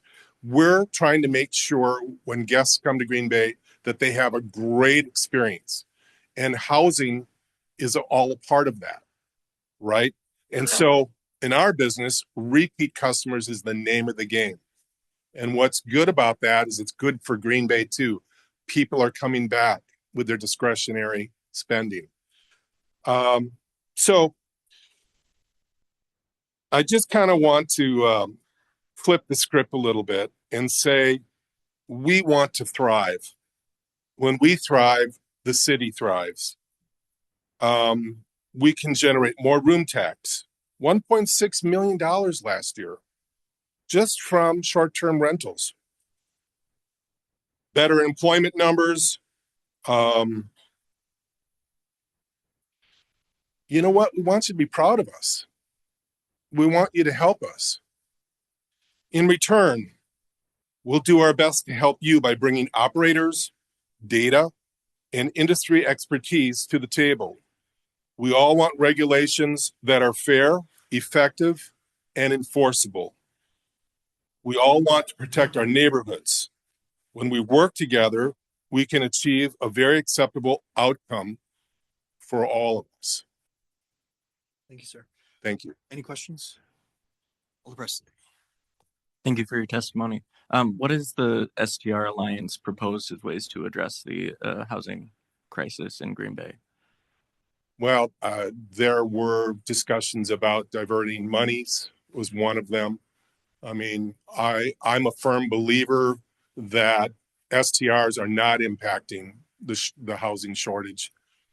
I think we identified 6 or 7 properties that maybe in the end might have been available for short-term rentals or for low-income rentals. How do you define a low-income rental? Out of numbers that have been provided to us. Okay. I don't have specifics right with me right now, but from my data, there are 90 short-term rentals that are under $250,000 based on the Zestimate from Zillow of their cost, which is more than there are on the market right now. But I guess going back to what I talked about earlier with diverting some of the fees for the permits toward affordable housing solutions, is that something you would be in favor of? I'd be certainly interested in looking at it. I don't know the complexities of it, whether it's lawful or how easy it is to pass something like, I don't know. I'm not doing what you're doing, but certainly we would want to look at that. Okay. Thank you. All right. Thanks for your testimony. Okay. Thanks. Next up, we have David B. on Washington Street.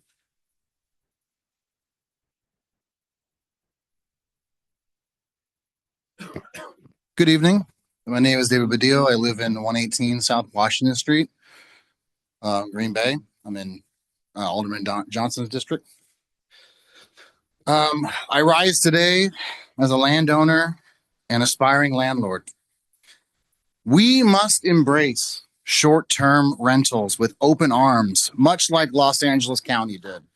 Because that's what I think of when I think of Green Bay. I think of LA, California. LA County has seen their property values increase on average to 3.6% from 2008 to present. Imagine that. So much property value. And that's just the unwalkable urban sprawl. Could you imagine with a walkable city like ours? I did. And Hollywood, the Hollywood Boulevard and the Walk of Fame, 15% property value up. But David, the homeless population has increased by 37% from the same time frame. I say to you, those people don't own property. So they don't matter. And since they don't matter, I stand in solidarity with all the other landlords and advocating for expanding of my rights and prerogatives at the expense of working people, the marginalized, and the working poor. But in all seriousness, that was all sarcasm, if you didn't get it. But in all seriousness, short-term rentals should not only be strictly regulated, but they should be outright banned. Stop acting so helpless. You are the city council of Green Bay. We have invited you with enormous power. Short-term rentals are a cancer and must be stamped out before it kills our civic body. If this alliance is so perfect, sell your rentals and buy a hotel. That way you'd be in one location. Would you rather 1,500 small casinos or one that you have to go to? I want to address the rest of the property owners here. In your hands, you wield enormous power. Use it for the public good. You could dump those short-term rentals onto the market, thereby bringing down the cost of living here and the cost of housing. If we can get some of our neighbors off the street, or, screw it, just pocket more money, because, as my grandfather always used to say, it's not about spending time with your family or being home with your community. It's about money and everything it buys. You can take it with you. He was kind of suffering from Alzheimer's at the end there. I have one more second. Sorry. It is up to us to try to eradicate human suffering in our time.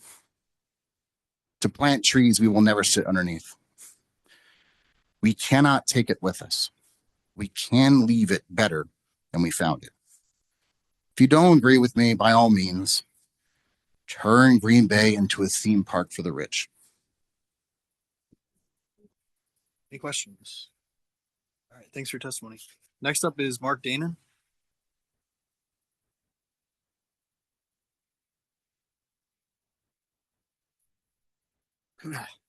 Well, good afternoon, members of the Common Council. My name is Mark Danon. I serve on the leadership of the Short-Term Rental Alliance, and I'm also a town board supervisor in Ledgeview. I thank you for the opportunity to speak to you.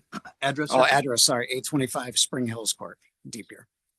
I appreciate the opportunity to speak with you, and I thank you for your open-mindedness that you have all shown throughout this process. As you guys consider the short-term rental future in Green Bay, I just want to highlight an important point that Alder Grant had brought up just recently. The city already has strong, comprehensive regulation around short-term rentals. In fact, as you well know, there is a litany of things that an owner needs to do before they can operate a short-term rental in the city.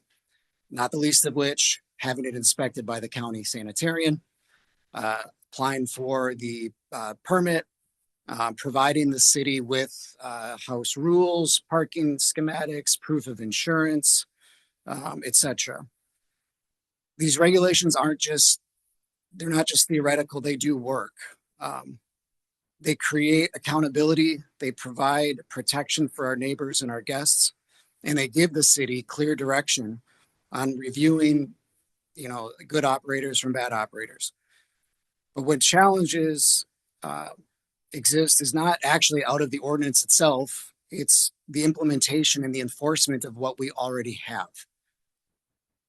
So my ask of you tonight is simple.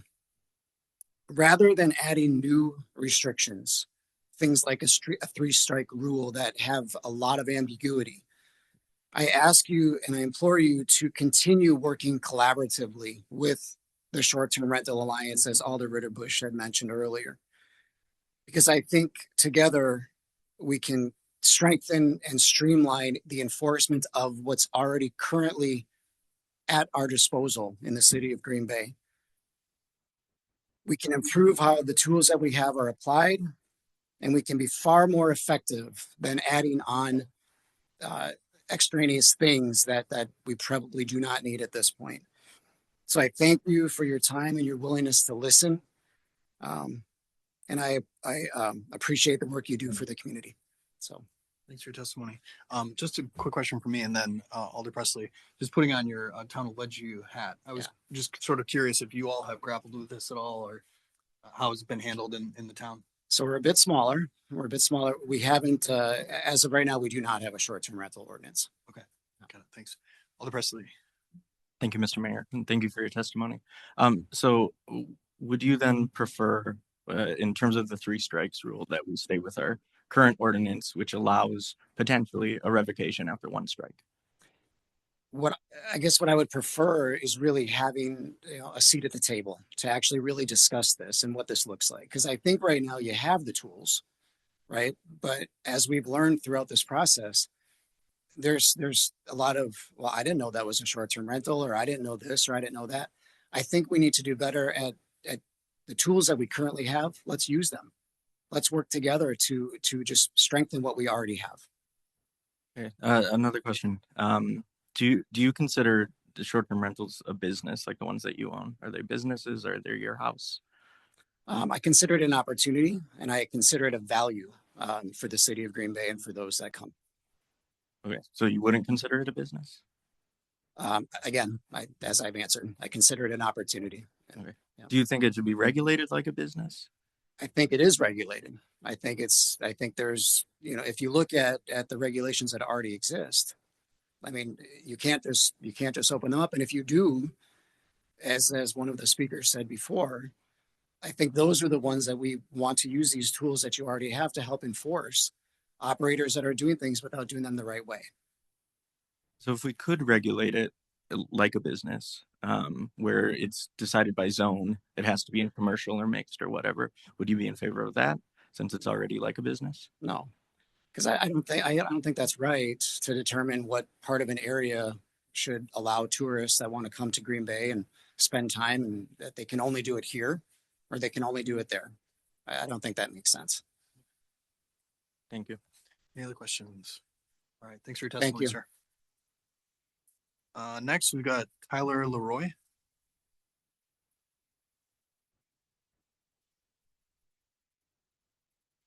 Tyler Leroy, 3184 Morning Woods Court. So Alder Grants, you read my speech, so I'll still go through it because I think it's important to highlight. You guys have a lot of levers, right? You can implement 3 strikes. You can do all these other things. What I know will solve nuisance problems is to learn from the people that do this the best, right? I personally operate in many municipalities, and I only can be successful with implementing best practices. So just again, want to thank you for all of your hard work through this process. I'm part of the SDR leadership team. I really want to focus on the solution that's consistently delivers the best results for neighborhoods, clear communication, and consistent expectations. A quick example, earlier this year, I did get a call from a neighbor. They told me there was a noise disturbance next door. And within minutes, I was able to solve it. and restore the peace. But most importantly, I build credibility with that neighbor that they felt trust in calling me without any police call, without any city involvement. That's exactly how we handle effective communication and how it should be functioned. But not all neighbors know who to call. A simple policy change can fix that. Our first proposal, every time there's a license renewal or a new license, the city mail out a postcard to nearby neighbors with operators' contact information and the clear 3-step communication process. Contact the operator first. That should always be their first line of defense, and regardless of how big or small the issue should be. Give them a chance, because every operator, at least the operators that I interact with, want to be successful operators. If it's not resolved, then call the non-emergency police line. If concerns continue, then involve city officials. This gives neighbors clarity, holds operators accountable, and keeps city resources focused where you guys are needed most. Our second proposal, which you already heard, we must ensure guests understand local rules. I truly believe most people are good people. They just really don't know the rules. Most nuisances happen because visitors just simply don't know them. Require operators to show proof of the city rules, required in their listings, and require those same rules be posted inside that front door. Brown County Health and Safety already come by annually to do their inspections. Simple check. Are the city rules posted on the front door visible for everyone that walks through that door? This guarantees that every guest and every STR receives clear expectations on quiet hours, parking, and neighborhood standards. These best practices work. They reduce complaints, build trust with neighbors, and minimize unnecessary involvement, while preserving tourism and economic benefit STRs contribute to Green Bay. Let's move forward with what's proven to work: communication, education, and accountability. So thank you for your time and partnership. Thanks for your testimony. Any questions? Alder Grant, then Hutchison. Thank you for your testimony. And we spoke a lot, and that's where some of these ideas came from. So thank you for your time. Can you just kind of elaborate, though, for the council, how those house rules, when posted on the site, how that helps? Yeah, absolutely. So anytime someone wants a book, say on Airbnb, they do have to read through the house rules that are customizable for everyone. So in there, I have a whole list of house rules. If they're coming in, here's our quiet hours, here's what's expected, and they actually have to agree to it. I follow up with a rental agreement, but that's part of the process, that they're actually agreeing to the house rules to be able to accept it on our terms and conditions. If once they do that, then I automatically have a lever, and I've pulled that lever. I can call Airbnb, regardless of what their terms and conditions are, and state house rules have been broken, and here's the proof with my security camera footage, and I've been able to enforce it in that way. Thank you. Thanks, Alder Hutchison. Okay, thank you for your testimony. A lot of good ideas. You are what I would call someone we want to manage short-term rentals. The city has to deal with all short-term rental managers and owners. Some are not going to be like you. Some don't care. Some, it's just money. Okay, it's fact life. I mean, because you own a short-term rental doesn't mean you're an outstanding human being. It means you're in the business. Okay, so how do we deal with someone who doesn't care?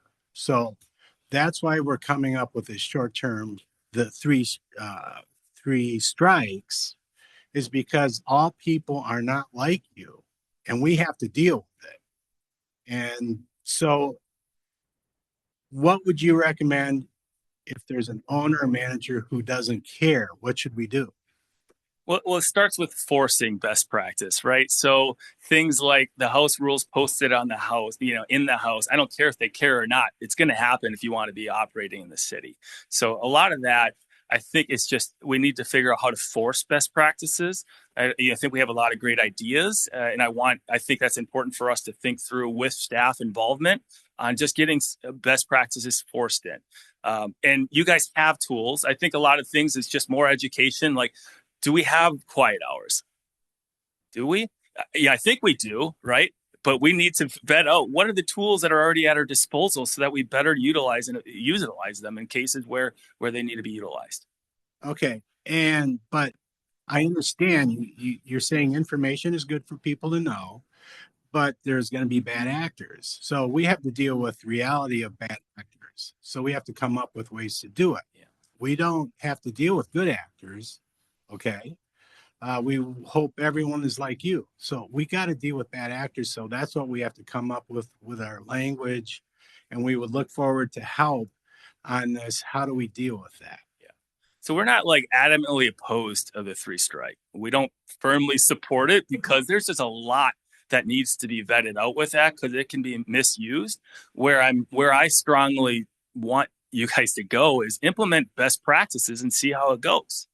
Because I'm confident we can help operators that really want to stay in the city be better operators. Okay. Thank you. Alder Presley. Thank you, Mr. Mayor. Thank you for your testimony. How many short-term rentals do you own? I own one outright, but I manage properties. Gotcha. And you listed 3184 Morning Woods Court as your address. Is that your permanent? That's the one I address? own. Got it. Do you live in Green Bay? No, I don't. Okay. Thank you. Any other questions? Thanks for your testimony. Anyone else who'd like to speak?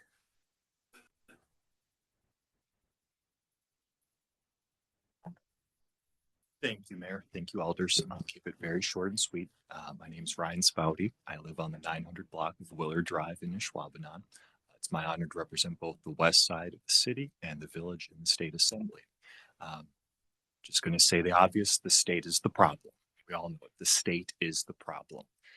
We have taken the best tools out of your toolkit to tackle the issue of short-term rentals.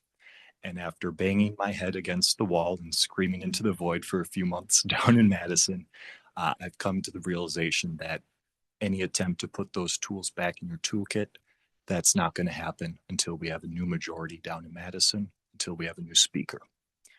That being said, the state has taken the best tools out, but not all of the tools. You have some at your disposal to tackle this issue. When I talk to my constituents, many of whom I share with members here, with alders here, their top issue is affordability. It's the cost of everything, including the cost of housing. They would like to see our housing stock protected in Green Bay. They would like to see you take some steps. And I'm pushing you, alders, to go as far as you can right now on this issue, to use the tools that you have to enact responsible, efficient regulations around short-term rentals. My favorite FDR quote, if I can quote it accurately, FDR said, it's common sense to take a method and to try it. If that method fails, just admit it honestly, and try something new. But above all, do something. I'm pushing you, alders, to go as far as you can on this issue, to use the tools that are available to you to tackle the issue of short-term rentals. Thank you very much. Be happy to take some questions now or afterwards as well. Thanks, Representative. Any questions? All right. Thanks for your testimony. Thank you all.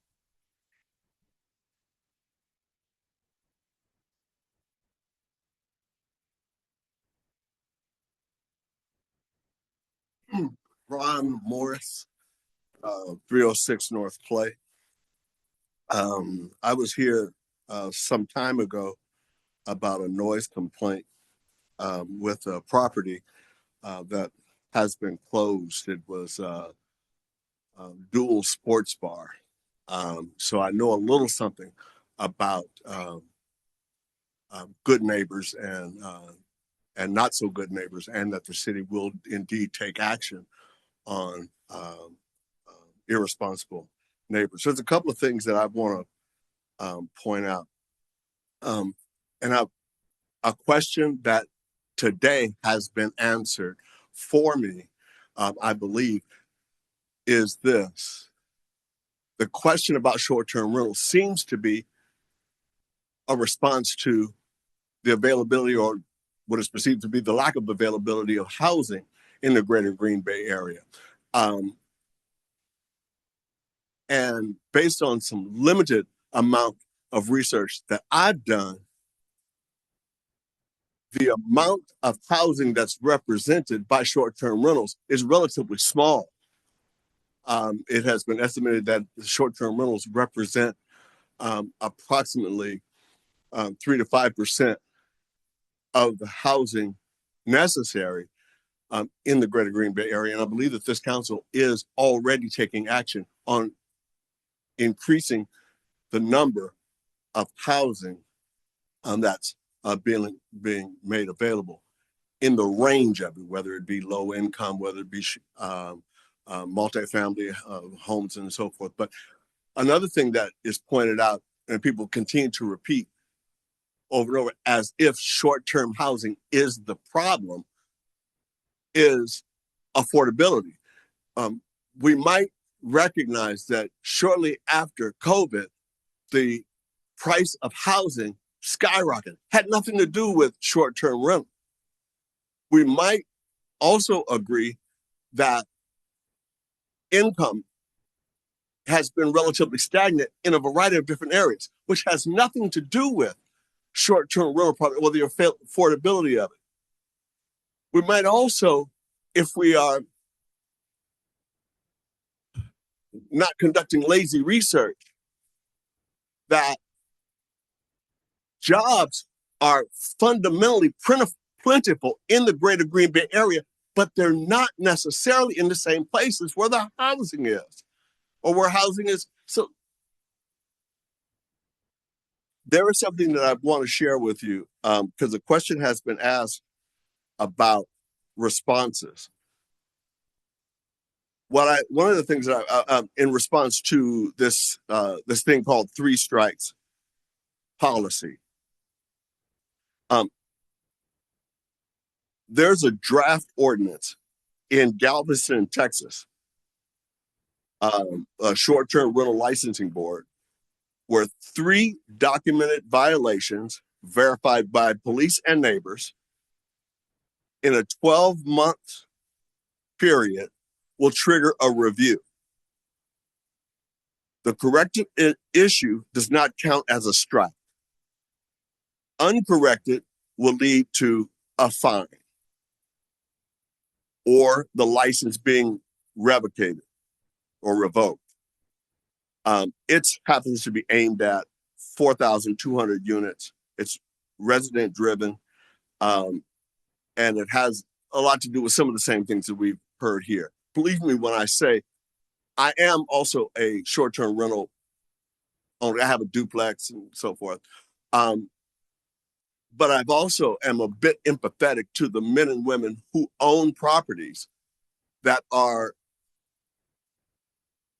irresponsible. Thank you. That are irresponsible neighbors. So I am sort of on both sides, but draconian rules and increasing fees just to offset housing costs, that's a bit lazy, in my opinion. Thanks for your testimony. Any questions?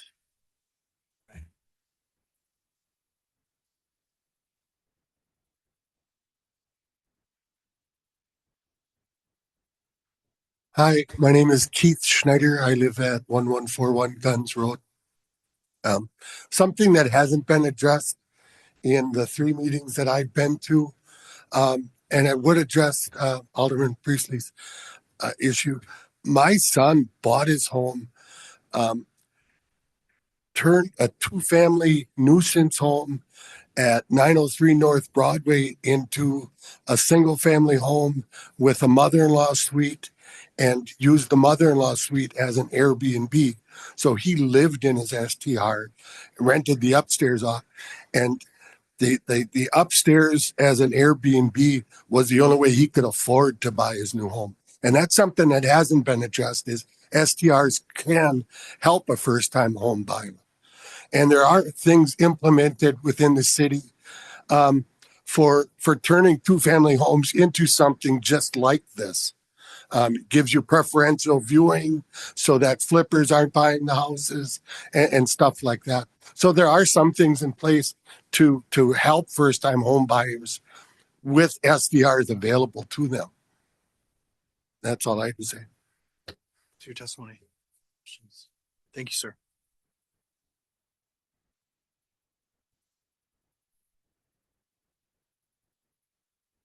Hello, I'm Samantha Lang. I live at 18 25 Cormier Road, which is actually across the street from Green Bay too, I believe. I live in Ashwaubenon.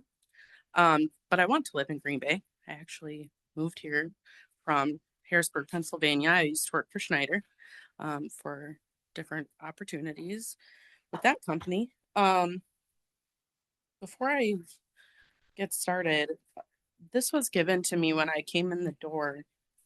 I'm not in support of SCRs, but something that they said not to do was don't refight the 7-day or 180-day issues. Can I talk about that still, even though it was like removed? Okay. So I'm a renter. I've always rented. I've never owned a home, but I want to. So I'm asking that that be put back on the table. I believe that you threw 19,500 renters like me under the bus to protect, I think, like 44 local short-term rental business owners and an entire army of outside investors. So 2/3 of STR owners, I don't think live in Green Bay. Yeah, correct me if I'm wrong. But a lot of them did zoom in from places like Florida and Texas and California. Even my landlord, I don't live in a short-term rental. I live in a long-term rental, but they don't live in Wisconsin. They live in Missouri. I figured that out because I looked up the property tax information online. So anyway, those people will never shovel a sidewalk here. They will not vote here, and they will never pay rent here. But somehow they got more respect in this room than the people who actually live here, like me, because of the consequences of those decisions. Rent is up double digits 3 years in a row, I'm pretty sure. Families are getting priced out of their rentals, including me. I did have to move out of a rental into a cheaper rental because my rental company doubled my rent in a year. So meanwhile, we have affordable homes, and I actually want to clarify something. Affordable homes does not mean low income. It means affordable for working people, working mothers like me, being used as mini hotels than we have for sale. I can't buy a house here. And I really feel that it's a takeover of our housing. The softest guardrail imaginable was torn down because of investors, or because a handful of investors told you to. So also an appropriate, an efficient style of accommodations for a weekend stay is a hotel. I actually had to work 2 jobs for a long time, and one of those jobs was at a hotel. Not a home that should be housing a family year-round like mine. We love our football team, but what makes football great is the community that's being sold out. My husband is actually from Iowa, and he moved here because he loves the Packers so much.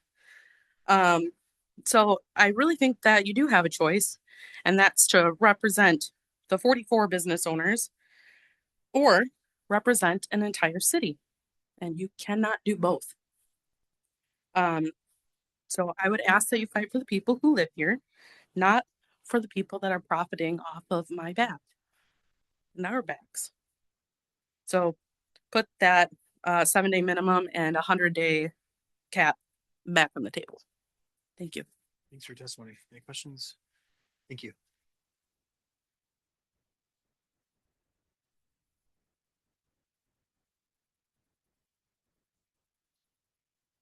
Hey, everybody. John Shelton, 1045 South Webster Avenue. I'll make this really quick because I know y'all been here for a while, and now this is like several meetings worth of these conversations.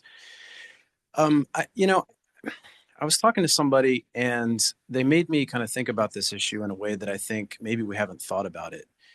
And Alder Presley's question got to this a little while ago. Short-term rentals, they are businesses. And I want to come back to what Representative Spouty said in terms of us not having the proper tools at the local level to really regulate these businesses the way that we can others. Culver's. All right. I love Culver's. I'm not ashamed to admit that. It's awesome. if Culver's opened up, took housing and opened up restaurants in the middle of our neighborhoods, we would have a problem with that. And that's what short-term rentals are. They're basically taking a property that would typically be used for housing, either owning housing or renting housing, and turning it into a business, an opportunity business, whatever you want to call it. That's what it is. And, we would zone that if that were any other kind of business. But the reality is we don't have the proper tools to do something about this. So, with all due respect to everybody here, this is not going to go away as an issue, right? The number of short-term rentals have continued to increase over the past few years, irrespective of the draft. We know that. We know that the majority of short-term rentals are owned by people who don't live in our city. And so this isn't going away. Whatever happens here today, we have to do something at the state level. And this conversation is going to continue. We will be having this conversation again in the future if we don't take action today to do something about this. So that's all I got. Thank you. To the testimony. Any questions?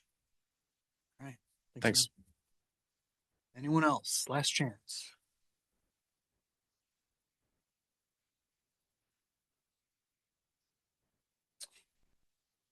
All right. First off, 90 properties under 250, you have to factor in property taxes. Property taxes have Name and address, increased. sir. Oh, Mike Boyer, 2400 Riddle. I don't live in Green Bay, but I'm from Green Bay. Family lives in Green Bay. So for the 90 properties under 250 claim, if you factor in interest and everything else and property taxes, it's still unaffordable to the majority of people in Green Bay because the average person only makes 62,000. Average household is only 62,000. STRs are driving up prices and taxes. Less than 1% of Green Bay housing stock is STR. So that's like blaming 20 years of underbuilding affordable housing, like blaming the band on the Titanic for sinking. Even if we get rid of all the 430 short-term rentals in the area, 97% of them are still unaffordable to the average person. Party houses, nobody defends bad actors. Like, we're not here, like, there's people that do not deserve a license. Like, have you driven around town? Like, they don't deserve a license to drive. They shouldn't be doing any, like to just blame, like, are you going to take everybody's license away because there's a couple subpar drivers out there? I don't think that makes any sense. Stadium district, I mean, the taxes have risen across the entire community. The stadium district has risen the most, not just because short-term rentals, it's just a desirable area. It's like if there was waterfront, if somebody dug a pond and this is a big pond, people want to live on the pond, like a lake, like Lake Leon up in Swamico. That's a popular area. You pay more taxes to live there. It's something that happened. I mean, if you look up property taxes all across the town, you look up property taxes over there, you look at the stagnant income. I mean, we have a lot of workers that get paid well, but we don't have enough workers making enough money to stop the issue. We have a huge issue here. And I don't think taking away STRs is going to help the issue. It's just another bandage. Like, I think we need to work together on figuring out affordable housing. Is it tiny houses? Is it allowing more small houses on lots that might not be used as multifamily? I have a house down in Florida and they allow second homes on the properties just due to the housing being more expensive. I mean, I'm all game for, like, I'm in business. So let's be honest. I would like to figure out solutions to problems. That's why I'm in business, is because I come up with solutions to help individuals. Not like, I'm not here just to say like, oh, like, screw the homeless. No, how can we help them? Like, what can we do? What can we do to work together? Taking away jobs and businesses, last time I checked, is usually not something we do to increase affordability in our area and increase income in our area. Questions? Alder Hutchison. Okay, are you in the business of buying, selling homes at all, or? Yeah. Okay. Yep. So I'm sure you've seen when you sell a $250,000 home, sometimes it goes to someone who has to sell their $150,000 home. Okay. That's true. So what happens is there's this ripple effect. And I keep hearing there's only 9 homes that are affordable or whatever.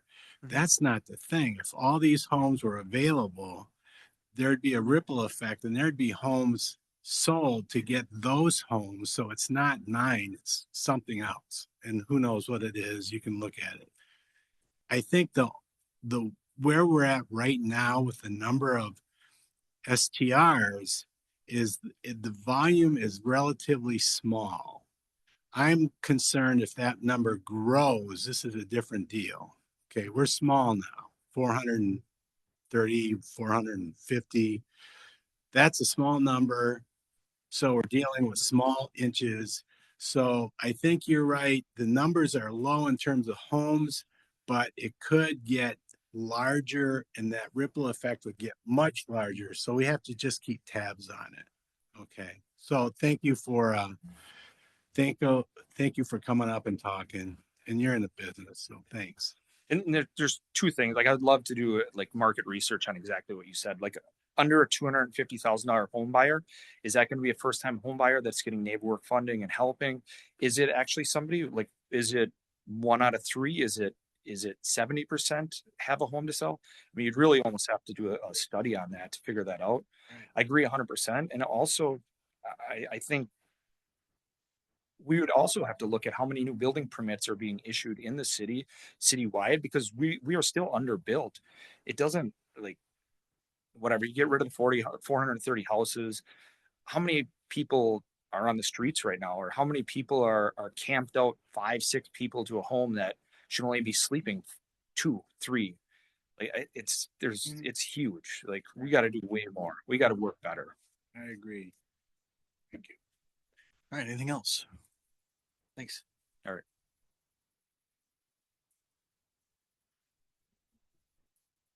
Hi, my name's Ben Boutnick. I live at 3409 Glendale Avenue.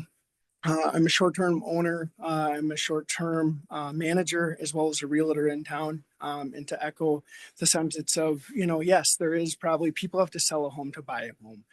In order to buy a home, there's many different things you have to qualify to do. You have to have the down payment, right? That's the biggest thing as a realtor that people struggle with. When COVID happened, everybody was like, I'm on top of each other. Let's go buy a new home. I'm sitting at home. I'm working from home. I don't have the space.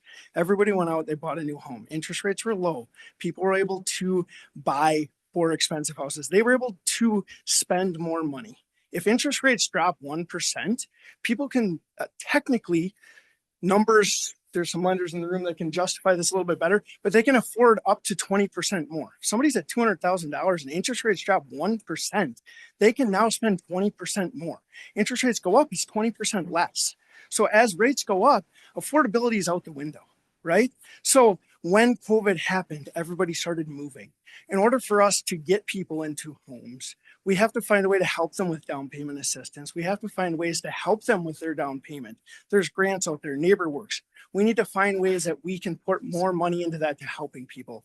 A lot of times, hey, I do have people that can afford a home. They're going to use FHA financing. They're going to use NeighborWorks. Guess what? It requires a home inspection. It requires health and safety items to be fixed. A lot of these homes, handrails, chipping, peeling paint, broken glass. If it's not fixed, it will not fund. Guess what? Those people don't have the money to fix it. What do they do then? Guess what? They can't buy it. They can't get a loan for it. So it goes back on the market to somebody else. So it's fixing these problems. You want to make houses affordable. We need to fix some of these homes up. We have to have grants available, which we can use short-term rental money coming in. I think the short-term rental allowance is willing to help use some of these funds to create grants, create things where these people can have down payment assistance. These people can have funds. Hey, I'm buying a home, but there's 2 broken windows. I can't afford to fix those. I can't buy the home now. Guess what? There's a grant the city can give them, NeighborWorks. Fix the windows, pay us over time. Or some of them are even forgivable if you live there long enough in the home, or pay it back when you sell. But finding ways that we can help these people to be able to fix these problems in the homes, or the homes that they're going to buy, they need repairs. They can't get loans on them, if that makes sense. So that's my 2 cents on the different programs that we can help with. Thank you. Question from Alder Presley. Thank you for your testimony. So just to clarify, would you be in favor of a portion of fees being used towards a program to help first-time home buyers or affordable housing initiatives? I'm not against it. Legally, what can the permit be used for? I mean, I've heard different rumors out there. It's probably a legal question. Permits can only be used for certain things. So is there a way of creating an additional fee that goes towards that? Is there a way of, hey, people that have short-term rentals, if they want to be a part of the short-term rental alliance, they find a way to raise some of this money to help go towards things like that. I think there's ways to help to create these things to be able to have the assistance to people that need it. And it's mainly affordability and being able to come up with a down payment. All right, thank you. One quick question. I didn't catch your address. Are you in Green Bay? I live at 3409 Glendale Avenue. So I live in Howard. I've lived in Green Bay most of my life. Okay, gotcha. Thank you. Any other questions? Well, thank you.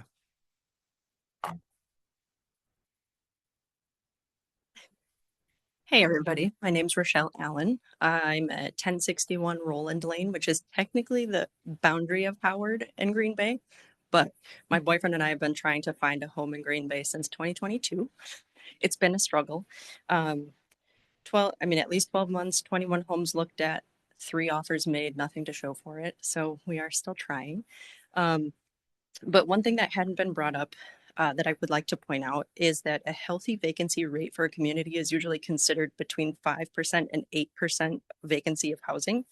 Right now, as far as I'm aware, the figures that I've seen are at 1.1% for Green Bay, which is down from 2.0% last year. And what that means is that there's really no time in between when houses become vacant and when they are purchased. And when we're thinking about short-term rentals, I know of some personal stories I've heard where, somebody bought a house, slapped some paint on it, made some nice looking changes, but didn't necessarily actually fix the house. So I think that is something to take in consideration. I'm not saying everybody does that by any means, but it is something to be aware of when in a market like this, when people are desperately searching for homes and don't have homes, this is something to consider. That's going to indicate high demand, higher housing costs, lower affordability. Not only does that hurt people like me trying to buy a home for the first time. I'm 34, my boyfriend's 41. Neither of us have ever owned a home, but we would like to. It does contribute to Green Bay's housing or homelessness problem, which I know has been on a lot of people's minds, especially with colder months coming up, people losing assistance right now. Evictions are coming, and we've heard that in multiple city meetings. I do recognize that housing affordability is a multifaceted issue. It's not just STRs that are going to contribute to this problem.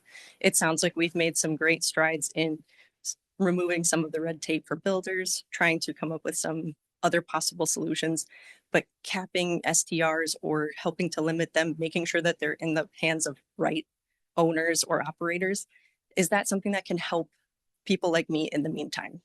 So thank you very much for your consideration, and I hope that you'll take that into deliberation. Your testimony. Any questions? Thank you. Anyone else?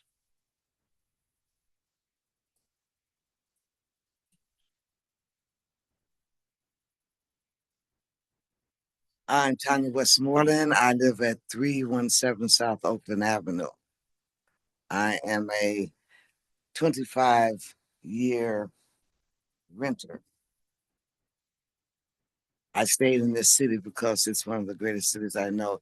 And I know I don't want to see this become a Los Angeles, a Chicago, a Detroit, a New York. We have good people. We make decent money. We listen to each other. We share. We look after. Who's going to take care of the properties if they don't live here? A management company that they can't really track because they're not here? Who's going to take care of the people that are going into the places because they're not here? A management company? I believe that being regulatory is a wonderful thing, but who's going to do that? Whose pocket is that going to come out of? Is that gonna come out of Green Bay's pocket? Are they gonna pay for that to happen? I don't know the numbers. I'm not that number person. But I haven't heard a lot of people say the people. The people are the most important thing if we're serving them. I haven't heard that. Any questions? Thanks for your testimony.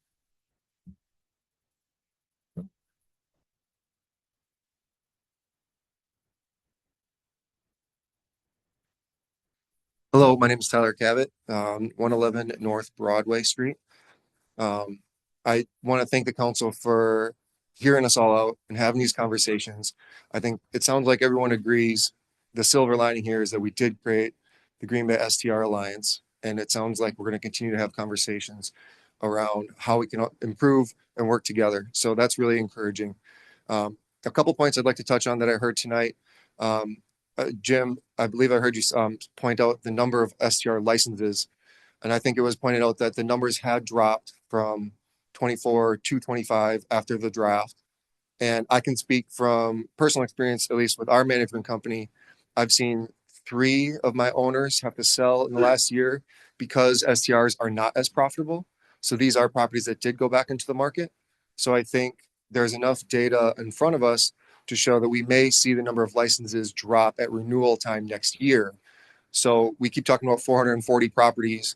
I think it's reasonable to assume that we will dip below that number by this time next year. So with the ideas that we already have in place to work together with the city, to work with the neighbors by putting the postcards or whatever direction we go there, I think we've got great tools already in front of us. And I'd just like to bring up one big case study. It is considered kind of the gold standard for short-term rental regulation in the entire country. It was in New York City 3 years ago. Local law 18 effectively banned short-term rentals in the city with the goal of increasing vacancies and lowering rents. There's their 2 main points.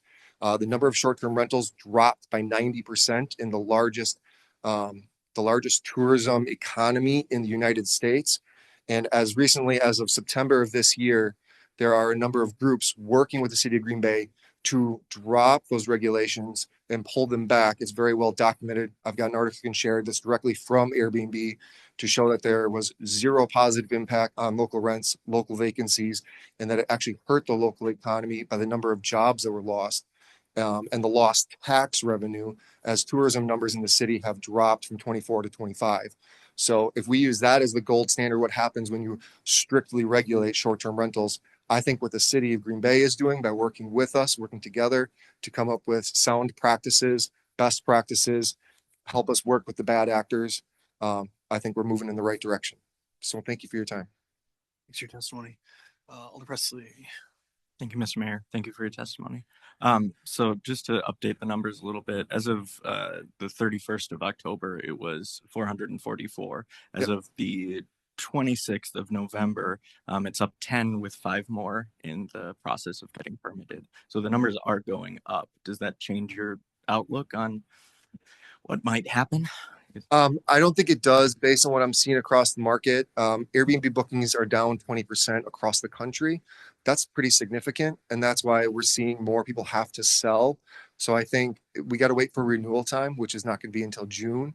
So there are still people, I know a couple people that bought in the last year. I applied, I'm probably 1 or 2 of those 10 from the last few months. But I'm also seeing that equalize with the number of people selling. So I think we'll still see a drop. I'd love to have this conversation again in about 6 months. Just to clarify again, the number of people who have renewed since the draft is still over 400, I think 420. And that's not including the 15 or so new permits that are in the process. Sure. Yeah. Alder Prophet. Yeah, I just had a brief follow-up from that too, talking about the numbers that have gone up. And to your point, it sounds like the market's changing, so some may sell. 2 of those that were recently put on and gone through the permitting process were ones that were purchased by the same gentleman in Fort Lauderdale, Florida, and then reapplied for the short term. Okay. So those 2 properties, one on the far east side, one on the far west side, one under $250,000 that was sold for, is now being rented by a gentleman who lives in an apartment in Fort Lauderdale. Does that change your perspective at all on the need to kind of get ahead of this, as we're seeing those both happened in the past 90 days? No, I think it was touched on earlier. I think the city of Green Bay, I operate in, I think 15 or 16 different markets across the state of Wisconsin. And the placard in the front window of the property, that's not required anywhere else. Some municipalities don't have any sort of short-term rental ordinance in place whatsoever. So I think Green Bay is already at the front of the standard that the state needs to regulate short-term rentals and work together. So I don't think that it changes it. Okay, so even I'm just thinking about the woman who spoke earlier about wanting to get a house in the city. That one that was purchased in the past 90 days that was under $250,000 that was purchased by a Fort Lauderdale neighbor doesn't concern you at all? You don't think that is problematic? If it were more rampant, then I would maybe agree with you. I think one purchase, I'm not raising a red flag yet, personally. Okay. Appreciate that. Yeah, absolutely. Of course. Any other questions? Anything else? Cool. Thank you, sir. Thank you very much.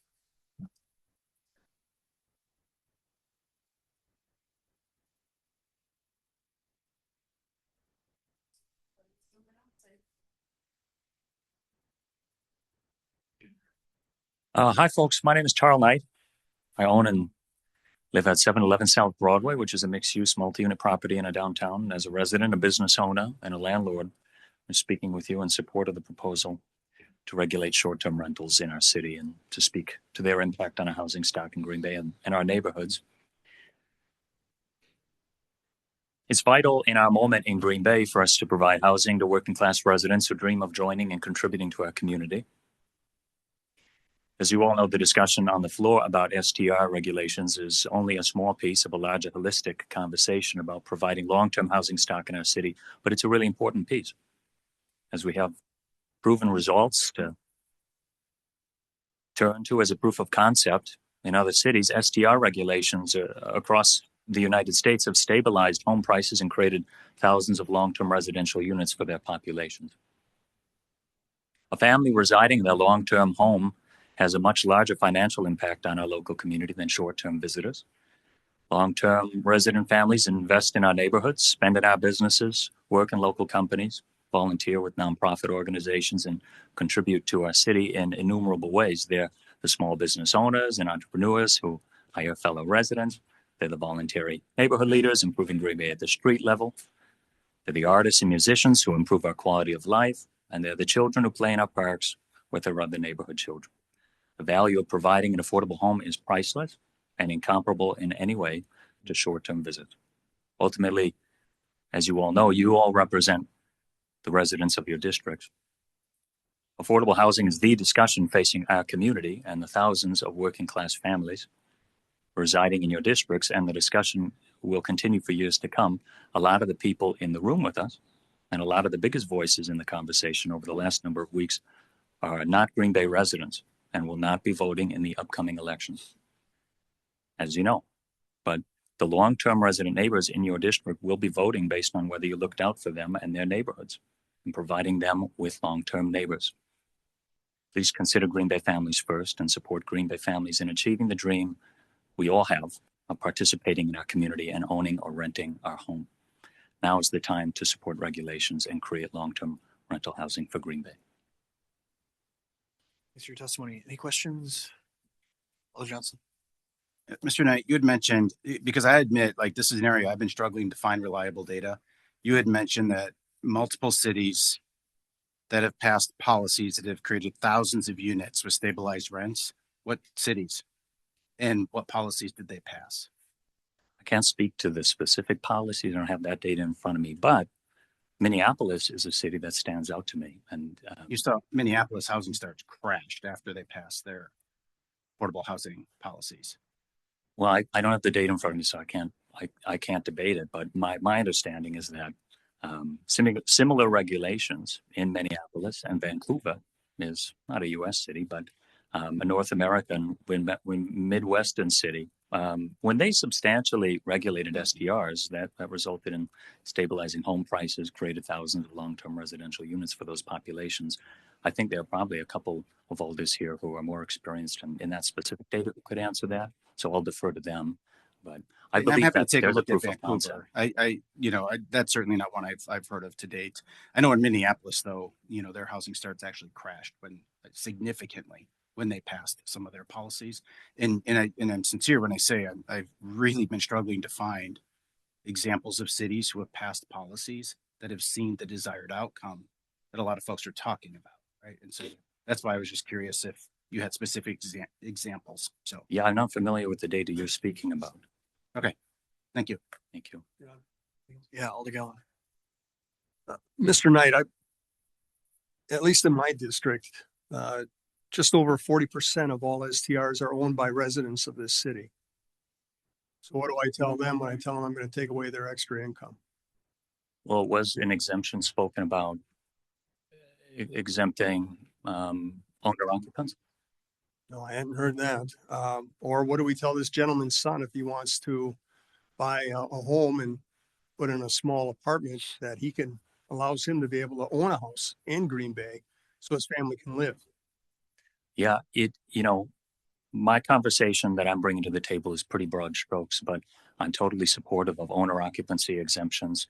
I'd even posture that an exemption within a certain radius around Lambeau Field in order to preserve a long-standing visitor and tourism-centered exemption would be interesting to explore.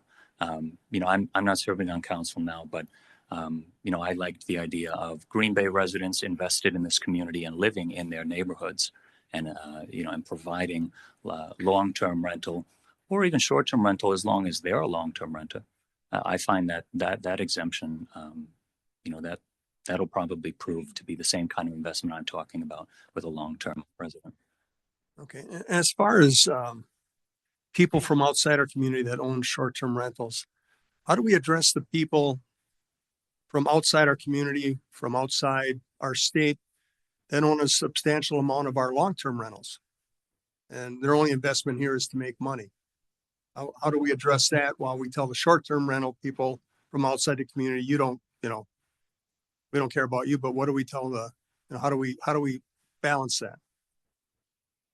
That's a great question. I think that the conversation is it's gonna take some deliberation and some really careful measure. But your question raises a great point that there are folks from outside of the city of Green Bay who are investing in a long-term resident future for Green Bay. And depending on our morals and our goals here, do we want for people to be able to live long-term in this city, regardless of who's owning those properties, versus do we want people from outside the city owning property that doesn't contribute in a meaningful way to the identity and the creation of a strong and firm network of neighborhoods? And so, my direction with my statements isn't necessarily who owns property outside of the city or inside of the city. It's what are we doing with those specific properties and how are they contributing no matter who owns them?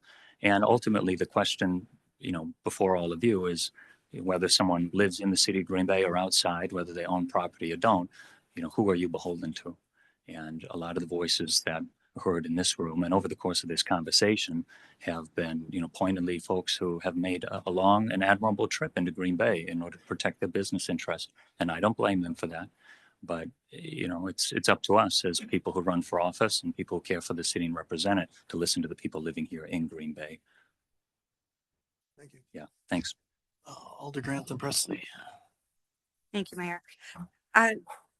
Tarl, you mentioned contributing to our identity. Would you agree that due to certain amenities here, part of the identity of Green Bay is tourism? Yeah, I totally agree. Part of, most cities is, their economy and creating a thriving identity is tourism. So you said you want to make sure we're investing in people who are contributing to our identity. So if tourism is part of our identity, part of it, wouldn't you say short-term rentals then are contributing to our identity? They're eating out, they're visiting, they're doing tours, they're coming to a concert. It's not just Lambeau. We have the Resch Center. We have how many music things in the summer? I mean, would that be fair to say they actually do contribute to our identity? I would argue that people who live in our community contribute vastly greater. Oh, absolutely. You know, and so if we're going to measure and compare and contrast, then I think investing in people who love and know Green Bay, who've grown up here and continue to stay here, maybe leave for college but come back because they know there's opportunity to live here and put down firm roots and become a Green Bayer. I don't know if that's the denomial term, but a Green Bay resident. It's those people who are going to invest long term in their neighborhood, who are going to look out for their next door neighbors, who are going to take care of their parks, who are going to work and live and thrive in Green Bay. And so I think that that is going to contribute a lot more to whatever identity Green Bay holds than, you know, the awesome power of investment through tourism, but ultimately not a fraction of what the people living here can contribute. And Green Bay was built by people who live in Green Bay. That's what we need to continue to invest in. Sure. And I definitely agree. I mean, I understand that I'm born and raised here as well, but I also know what allows people to maintain a lifestyle here are jobs, businesses. And if we don't have sometimes that extra tourism, we won't have half the restaurants we have. We wouldn't have half the hotels we have, or the people that do the maintenance and the cleaning of these properties. So I think it's just kind of a healthy balance of, it's fair to say a lot of things play into the identity, and that how do we cut one out, I guess, is my point. So I just wanted to, I guess, confirm if you kind of thought tourism played into that at all. So thank you very much for your testimony. Yes, you're welcome. I do believe that people who visit Green Bay are such a core part of our identity, and they make the Green Bay Packers shine, and they do invest in arts and culture and all the wonderful bars and restaurants and cultural offerings of our city. But, you know, in the end, I believe, and according to data, that lower and moderate income families are the ones who are injecting the most amount of money into our local economy. And so I think it's really important that we put those folks first in building a strong core of Green Bay residents and making sure that everyone has that dream to come and invest that way. And while people certainly have an economic advantage when they have a higher level of income, or there's someone who has an investment in business in Green Bay, they can fly in and they can contribute to all the great dollars we see through tourism. But what about the folks who want to live here and contribute every day of their life, who don't have the opportunity because of limited housing stock or because there are hundreds of empty homes in Green Bay waiting for a short-term visitor? All right, Alder Presley. Thank you, Mr. Mayor, and thank you, Mr. Knight, for your testimony. So you aren't expected to have done all of the research on this. I don't think that should be put on you, but I've done a lot of research on this, and I have found that one of the studies that I think we're alluding to, Vancouver, had a pretty good scientific study from McGill University, same with Toronto. There's also a quasi-experimental study in Los Angeles that all did show the results that you were pointing to: more units being put back on the long-term rental market, and lower cost of living for the people, especially in the areas surrounding where there was a high proliferation of those short-term rentals. So I just wanted to point that out. And the Minneapolis example that you bring up, Minneapolis has seen rent stabilize. They went into a one host, one home policy, and then rent has stabilized and has gone down compared to the state of Minnesota because of the policies that they have put into place. Not just on STRs, but also building new housing. Question for you after all of that. Do you think people who, I like what you said about tourism being important. Do you think that people who are going to a Packer game or going to an event here would not come to Green Bay if they couldn't stay in an STR? No, and I think that we also owe, the folks who invested in our hospitality industry here, the benefit of business. And those are folks who have invested, whether they're outside businesses or with outside ownership, or whether they're locally based. There's an economy of value there that I don't think we've heard represented here in a holistic part of the conversation. And I think that it would be worth hearing from them as well. I believe that we have probably many empty units throughout the entire community that would be very excited to come in and accommodate visitors if we ever reached capacity. And I think that there was even more built or planned for the NFL draft. And so, in my imagination, based on what I've seen in Green Bay, we have a really healthy network of housing options or hospitality options, lodging options for people coming and visiting. Again, I don't have any data at my disposal, but I'm not familiar with an instance maybe outside of the NFL draft this last April in 2025, where Green Bay couldn't meet the needs of hospitality.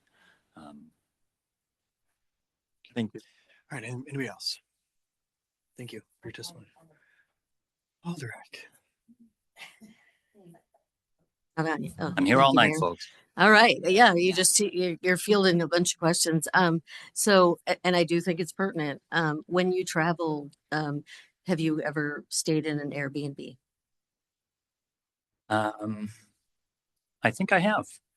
Okay. Once or twice. I asked that because I think, I think that there's a value to it. And I'm going to kind of share a personal thing. This Christmas, we're going down to Southern Missouri to visit my daughter and her husband, and they don't have room for our whole family. So we're renting a place, and it's a Airbnb. Turns out it's my son-in-law's former, his great-grandparents' house, we discovered. She lives way out in the boonies, so it'd take a long time to get to a hotel. There wouldn't be a kitchen or anything like that. And the house we found is 4 minutes from her house. And we're going to be able to cook the whole, Christmas dinner there. So I want to point that out, that do you see the value in that having that option, because a hotel wouldn't offer us all being able to stay, like all of us that are going down there, to stay together and be able to cook while we're there. So do you see the value of that? I've stayed in Airbnb, so I've certainly felt their value, because I was able to explore other cities and, invest time there, dreaming up great ideas for our city and coming back and trying to explore those. But I think that there is value in having a number of different lodging and hospitality options. And I think we have a lot of great options covered by pretty great and deep investment in our hospitality industry outside of Airbnb. So I wouldn't say that I would put all of my stock in Airbnbs or that being the only option. In fact, I think it's probably a minority option in our city. And so by far and, away, a majority of the folks coming and visiting Green Bay are doing that through the lens of one of our beautiful hotels or motels. So I can certainly see the value in Airbnbs, but I don't think that that's the only option. Yeah, but to allow that option still there. So there's a lot to consider. So I just wanted to kind of broaden our perspective here from a personal level. I've talked to other alders who also use Airbnbs when they travel. When, for me, I know I've got a larger family, so it's a much better option, and actually many times more affordable option. So thank you. Yeah, I for hear your you. testimony. Thank you.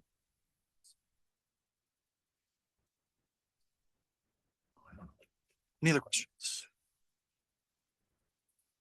All right, let's keep it going, guys. All right. We haven't had enough conversation on this. Let's go. Alder right. Stevens. Yeah, thank you, Mr. Knight.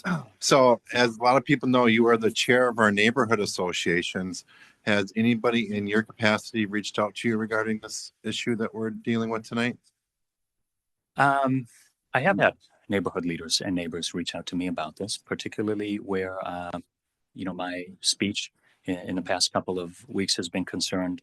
All support. And while I'm not an elected official, it's important that I'm listening to folks who are leading our neighborhoods. I've spoken about a number of different instances in which I think it's really important people are investing directly in our neighborhoods, the power of growing those parts of our city through a really qualified network of people being able to rely on a next door neighbor, whether that's for a service or lending a hand, or whether it's just knowing through peace of mind that there is someone there on their block investing in their park, watching out for kids. Those are really important elements of our city. Not every city has a neighborhood association program. It's very rare, and Green Bay is a leading, city in that regard. So, from where I sit, to answer your question, Alder, I think that this is an issue that's important to neighbors. I think this is an issue that is really important to creating a strong network of neighborhood residents who know that they can rely on one another year-round, and they know that their neighborhood is safe and clean and looked out for. I've heard a number of testimonies here today that point in the direction of a lack of confidence around STRs in order to fulfill that sense of safety and cleanliness and quiet, or at least peace of mind for their neighbors. In a separate capacity, I also knocked doors running for office here in our community a number of times. And the number one issue that I heard in a number of the neighborhoods in my district. Well, I thank you for that, but I'm not asking you about your election run at the moment. So Sure. I'm asking you about your position as a neighborhood chair. So, well, thank you for asking. Sure. No problem. Thank you. All right, anything else? Thank you for your testimony. Thank you, Mayor. Thank you, Council.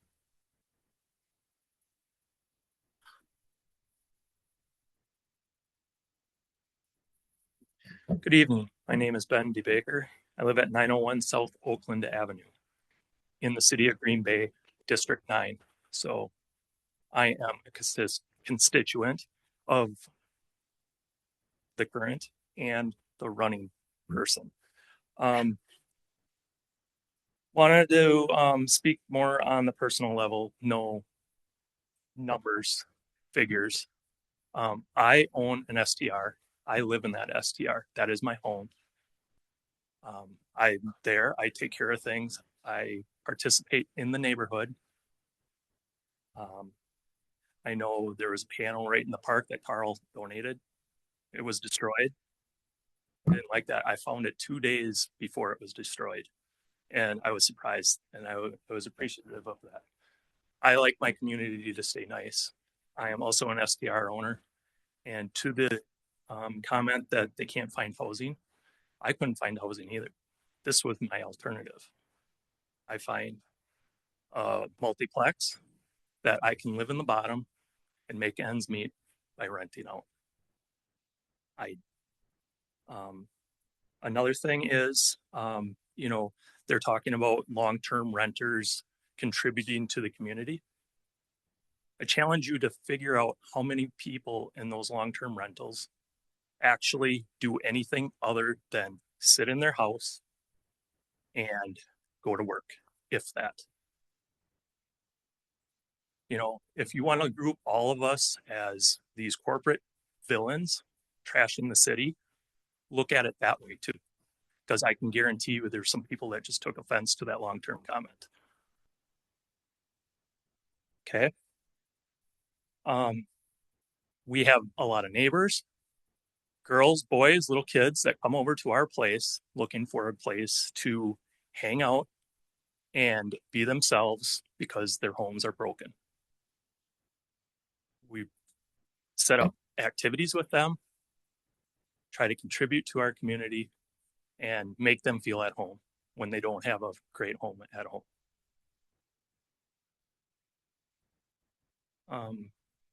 You talk about businesses being in a neighborhood. You guys just approved zoning for a laundromat in somebody's backyard, and they pleaded not to have that. Why the double standard? Yeah, I don't believe in the night caps or minimum stays. I think that should stay out. I think that was a great job on all your parts. And as far as maintenance, I do maintenance around my place. And when I can't keep up, I hire it out. That's local person doing that. It stays in the community. The money that comes in from my STRs is from outside the community. We are pulling money in.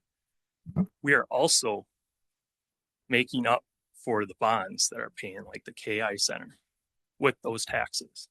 Those are taxes that wouldn't be there if it was a long-term rental. How are you going to fill that hole when you can't meet that bond? It comes out of the tax levy again and increases your taxes again. So think about that. That is it. Any questions? All right, thank you, sir. Thank you.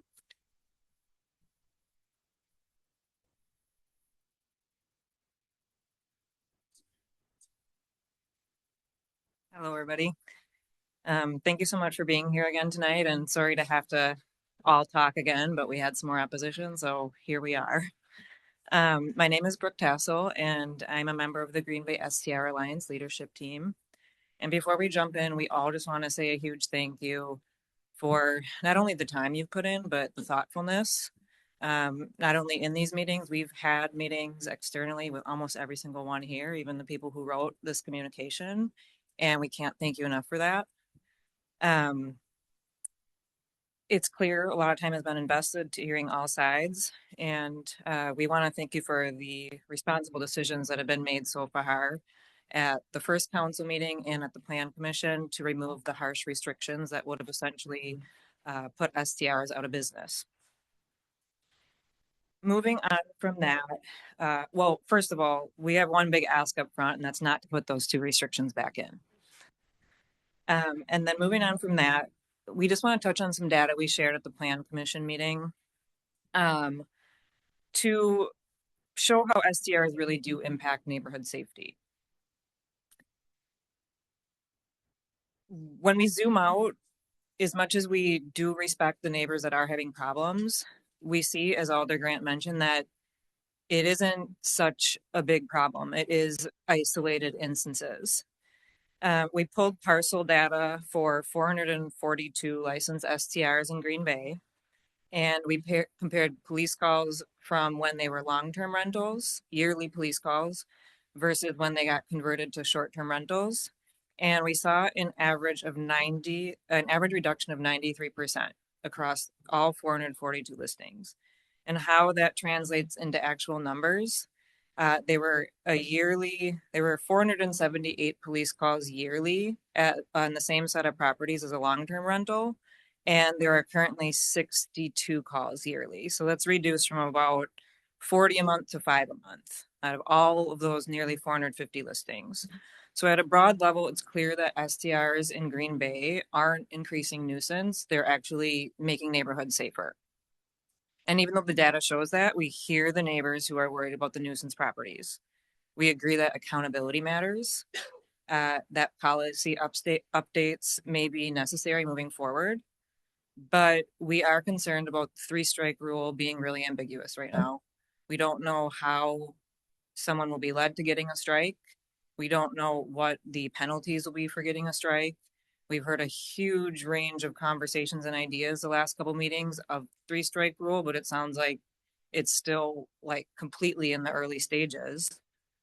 So while we're not against that concept in theory, we really would like to ask that you table the 3 strikes out of this ordinance until we all can sit down and figure out, A, like Alder Grant said, is it even a problem? And B, just flush out these specifics and involve us all at the table, just like you guys did when you were doing the zoning ordinance, where you brought in a lot of people and they said that you really took their advice to heart. And we just would ask that if you're going to do a 3 strikes rule now or later, that you put us at the table to talk about that and make sure that it's enforceable and that it's not having unintended consequences, kind of like this ordinance would have done if it went through it with its original form. Thanks for your testimony. Any questions? Oh, your address, please. Oh, it's 127 South Ashland Avenue. Any questions? All right. Thanks again. Can I just make a quick note, just 2 seconds, for Tyrell? I was introduced to his company a few months ago by an Airbnb guest, and we all went together to see a Ferris Bueller show there, and we loved it so much. We've since went back with tons of friends, and we now put it in our welcome book. So even if Tyrell doesn't support Airbnb, Airbnb supports Tyrell.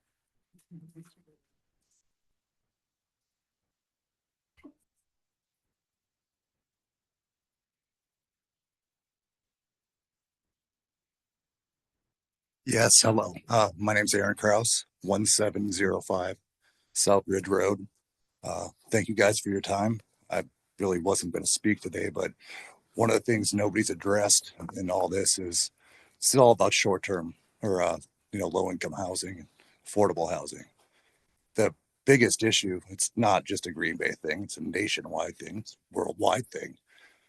Problem is the interest rates during COVID were so low. I'm guessing anybody that owns a house in here probably has a sub 4% mortgage. So biggest thing when it comes to affordable housing is inventory. And, with no inventory, houses stay elevated or keep going up. And what do most people do when they sell their house? They go buy another one. Most people are locked into their interest rate. So, even if you put all 450 houses that were, short-term rentals on the market, my guess is a lot of the people wouldn't sell. They would just turn them into rentals because, 3-4% mortgage is technically free money. And that's what's keeping everybody in their houses are those 3% mortgages, 4% mortgages. Now, I am not a resident of Green Bay, but I've spent more time in Green Bay in the last few years than I have in the state that I actually live in. And if you did take my ability to Airbnb my house away, I still would keep it. It wouldn't turn into a full-time rental. I would try to, pay the mortgage and utilities and everything else to try to keep it. But if that didn't become something that I was able to do, it would be turned into a full-time rental. It would not hit the market again. Thank you, guys. Thanks for your testimony. Thanks. Anyone else?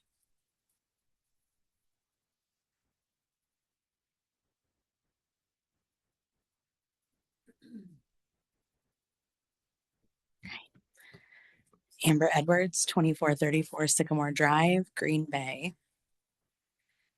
I'm here to offer my comments to you tonight on why I strongly oppose loosening any restrictions on the short-term rentals within our city. It's known to this council that our city and many others are in a housing shortage and that we do have an unhoused community here. At its core, homelessness is a housing problem. It's a solvable problem. The point has been raised that each STR is one less available unit for a community member, and that is also a fact. Potentially. I'd argue that prior to the Airbnb popularity, tourist cities like ours and local economies utilized hotels very effectively without removing stable housing options from their local marketplace. I'm a renter in a time that has a stranglehold on renters. We're unable, despite our level of stability, to find, acquire, purchase, and maintain a home in the event that you are able to actually snatch one while it's on the market. The overall increase in rent cost is not something that we can effectively vote and fix. However, the nearly 100 property owners of these STRs that don't reside within the state of Wisconsin often have no skin in the game. I certainly don't believe that that's always the case. As you've heard tonight, there are people locally that have these short-term rentals, and I do consider that, in my opinion. The average gross income stream of these properties, these short-term rentals, is $34,000. In Brown County, the income limit for an individual seeking a housing choice voucher is $37,450. I'm going to say that again. Because while we have human beings in our city freezing on the streets and sleeping in their cars with their kids on a 20-degree night in November in Wisconsin, the amount of gross income from these properties can be well over what a person living in and working full-time in our city brings home in a year. It feels shameful. I understand the right to own property. However, I do feel that a tighter keep on the number of STRs, the 180-day cap, and the week minimum are all reasonable implementations. I also believe strongly in the responsibility of the city and its electeds to help care for those in its charge. And housing is a human right, not a privilege, not an investment. It is a right. I have no concern for the pockets of investors who are removing potentially stable housing from our community when we have an opportunity to create a clear boundary. As a resident of this city, I have been homeless here while working full-time plus part-time because I couldn't find a rental in the 30 days after my home was sold to become a short-term rental. And this was before Airbnb was super popular. That has since been sold and has been converted into another Airbnb.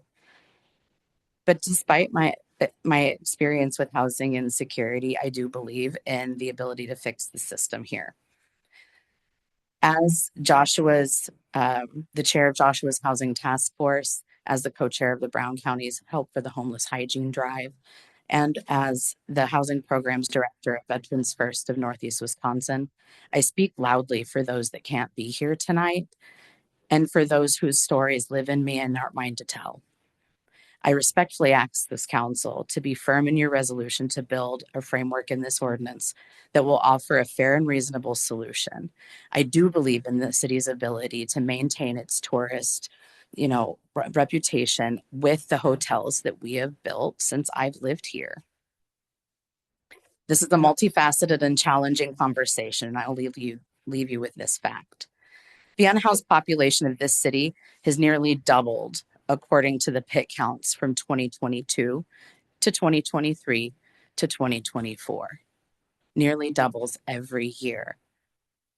So please consider that as you make your decision tonight. Thanks for your testimony. Any questions? Thanks again. Anyone else?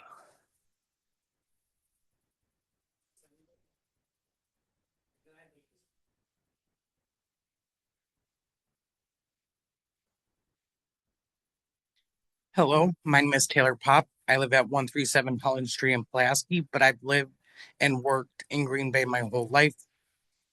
25 years, close to it, whatever. It's neither here nor there. I have 10 years in the hospitality industry. Started at, right out of like high school. I worked night audits. I worked first shifts, second shifts.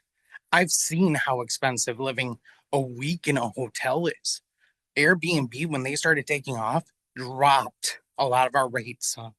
Sorry, first time public speaking. One of the hotels I've worked at 6 across Green Bay. One of them was $129 a night. Take that by gosh knows how many nights you might need. That's unaffordable in general. Some have week rates, some don't. Some have month rates, some don't. If you get $65 a night, it's like $1,900 a month. Well, I now work where I manage 40 Airbnbs, and gosh darn it, I can give them like $1,200 to $1,300 a month. Well, that means they don't have to go out every night spending $1,900 a month. Like, let's say you're here for business. Well, you can't cook in a hotel. You can't buy groceries and save money. That is more out of your paycheck that has to go to eating out, and that doesn't help with the obesity crisis either. A lot of people like to eat healthy. They don't like having to wonder, well, I guess we'll get Domino's yet again. It's a I don't want to say necessary evil because I have clients. A lot of them out of the 40 are personal. They may not live in Wisconsin, but it's their former homes. They take pride. They love asking questions. They love leaving little notes or maybe some chocolates for their upcoming guests. There's one guy that buys cupcakes all the time from like the Piggly Wiggly. He leaves a personalized note for these guests at his Airbnb. Some do treat it like a business. I understand where you see that from, but most of them actually do care. They want to show the Green Bay value that we all love. People come here not only for the Packers, but we're going to get a soccer team. Well, why are you stripping an opportunity for people, especially families? I don't know how many times at one of the hotels I worked at that I was almost on a first name basis with that Schwab PD because we're always calling them for not just families, but locals. Locals are our biggest problem at hotels. There are many hotels across the country that actually ban people staying locally within X amount of miles.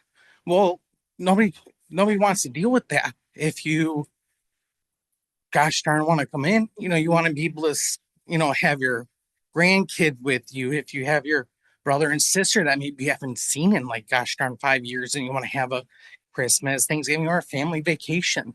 Wisconsin is a tourist-based world. We have the values. We have the mindset. We are one of the most hospitable places. People come here to love Wisconsin and come back year after year. Give them an opportunity to stay in a house, not just go down to Motel 6, not just to go stay at another Comfort Suites. That is not personalized Wisconsin hospitality. That is just corporate, because a lot of those are big brand.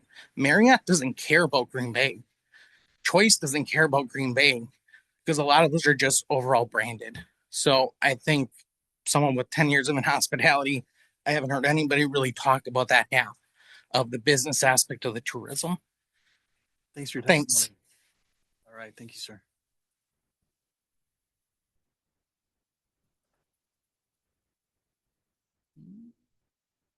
Motion to close the floor. Motion to close. Sorry.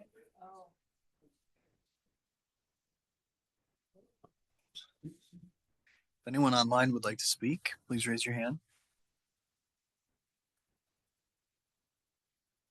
All right, motion to close the floor made by Alder Prophet. Seconded by Alder Hinkfuss. All in favor, say aye. Opposed, nay. The ayes have it.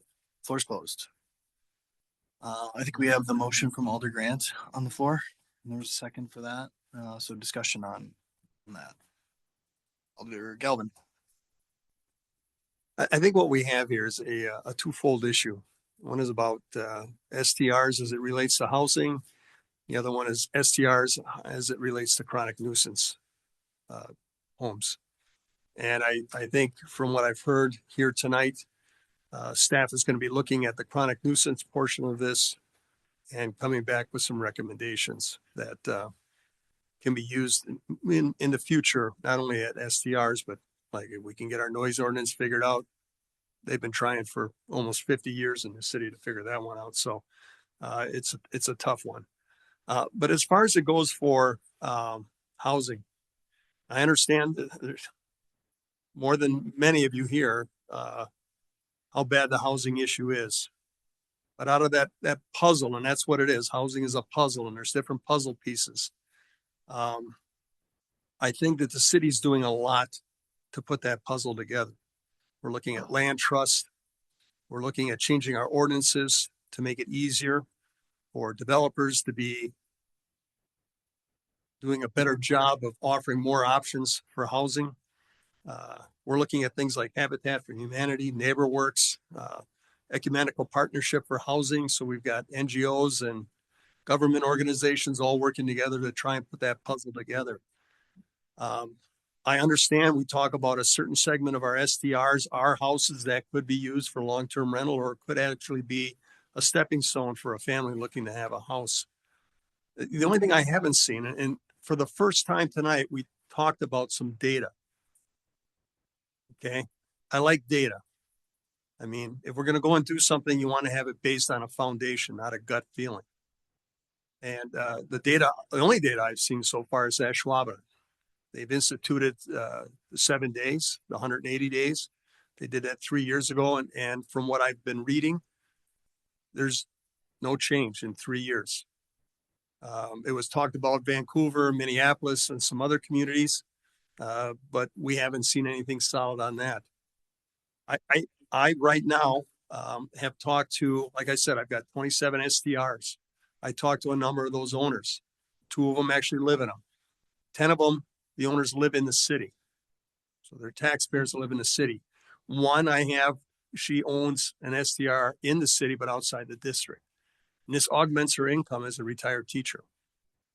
We had people come and talk to us about how STRs provide their income, the flexibility to be able to be a single mother and still bring in an income and take care of their children. I've had stories, I'm by the hospitals, and I've asked a number of those STR owners, who's renting from you? Is it doctors and nurses? And I did have one person, she has an STR, she rents it out to 2 visiting nurses, sometimes for a few nights, sometimes for several weeks. They've had a few doctors stay at them.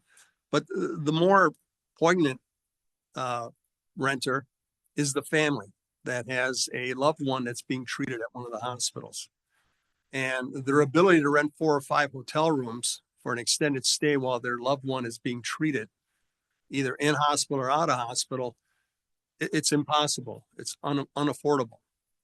You bring in an STR, and the family can live there like a family and get the help for their loved one and also be there to support them spiritually and physically. I have STR owners that are from Green Bay and love this city, but for reasons have had to move out, but they use their STRs to come and stay here for sometimes 3 or 4 months at a crack, usually during the summer.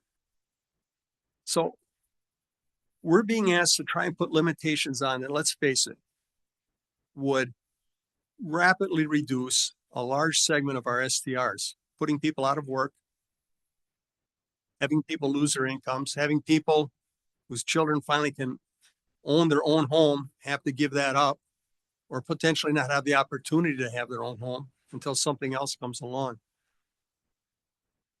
I'm not in favor of putting the 7-day or 180-day limit on it. I'm certainly in favor of getting back more of the city's rights to be able to control these STRs and where they go and how many we have and things like that. But as of right now, I'm not in favor of putting those kind of restrictions on STRs unless someone can show me some data that shows that restricting the STRs is going to be more beneficial for the city than us focusing on some of these other things that I've mentioned to try and put that puzzle together so we can aid those that want to have a home and a stable place to have their family raised. Thank you. That's all there. Alder Hinkvist and Johnson. I'm sorry. I didn't have mine on. Alder Johnson. I think it's old. Thank you, Mayor.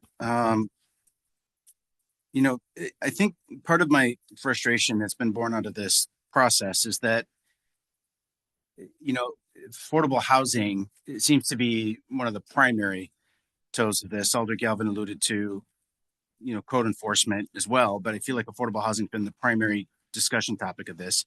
I don't feel like we really started from a position of what can we do to solve affordable housing in our community. We started from short-term rentals are taking away affordable housing. Let's fix that problem. And it's really been an untested theory. And it hasn't been validated. It's less than 1% of the housing stock in our community.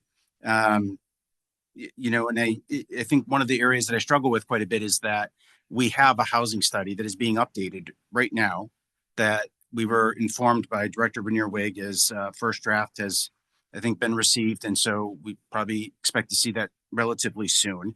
But when I do look back at the 2020 study, there were 23 recommendations to improve housing accessibility and affordability, and not a single one of those talked about short-term rental units.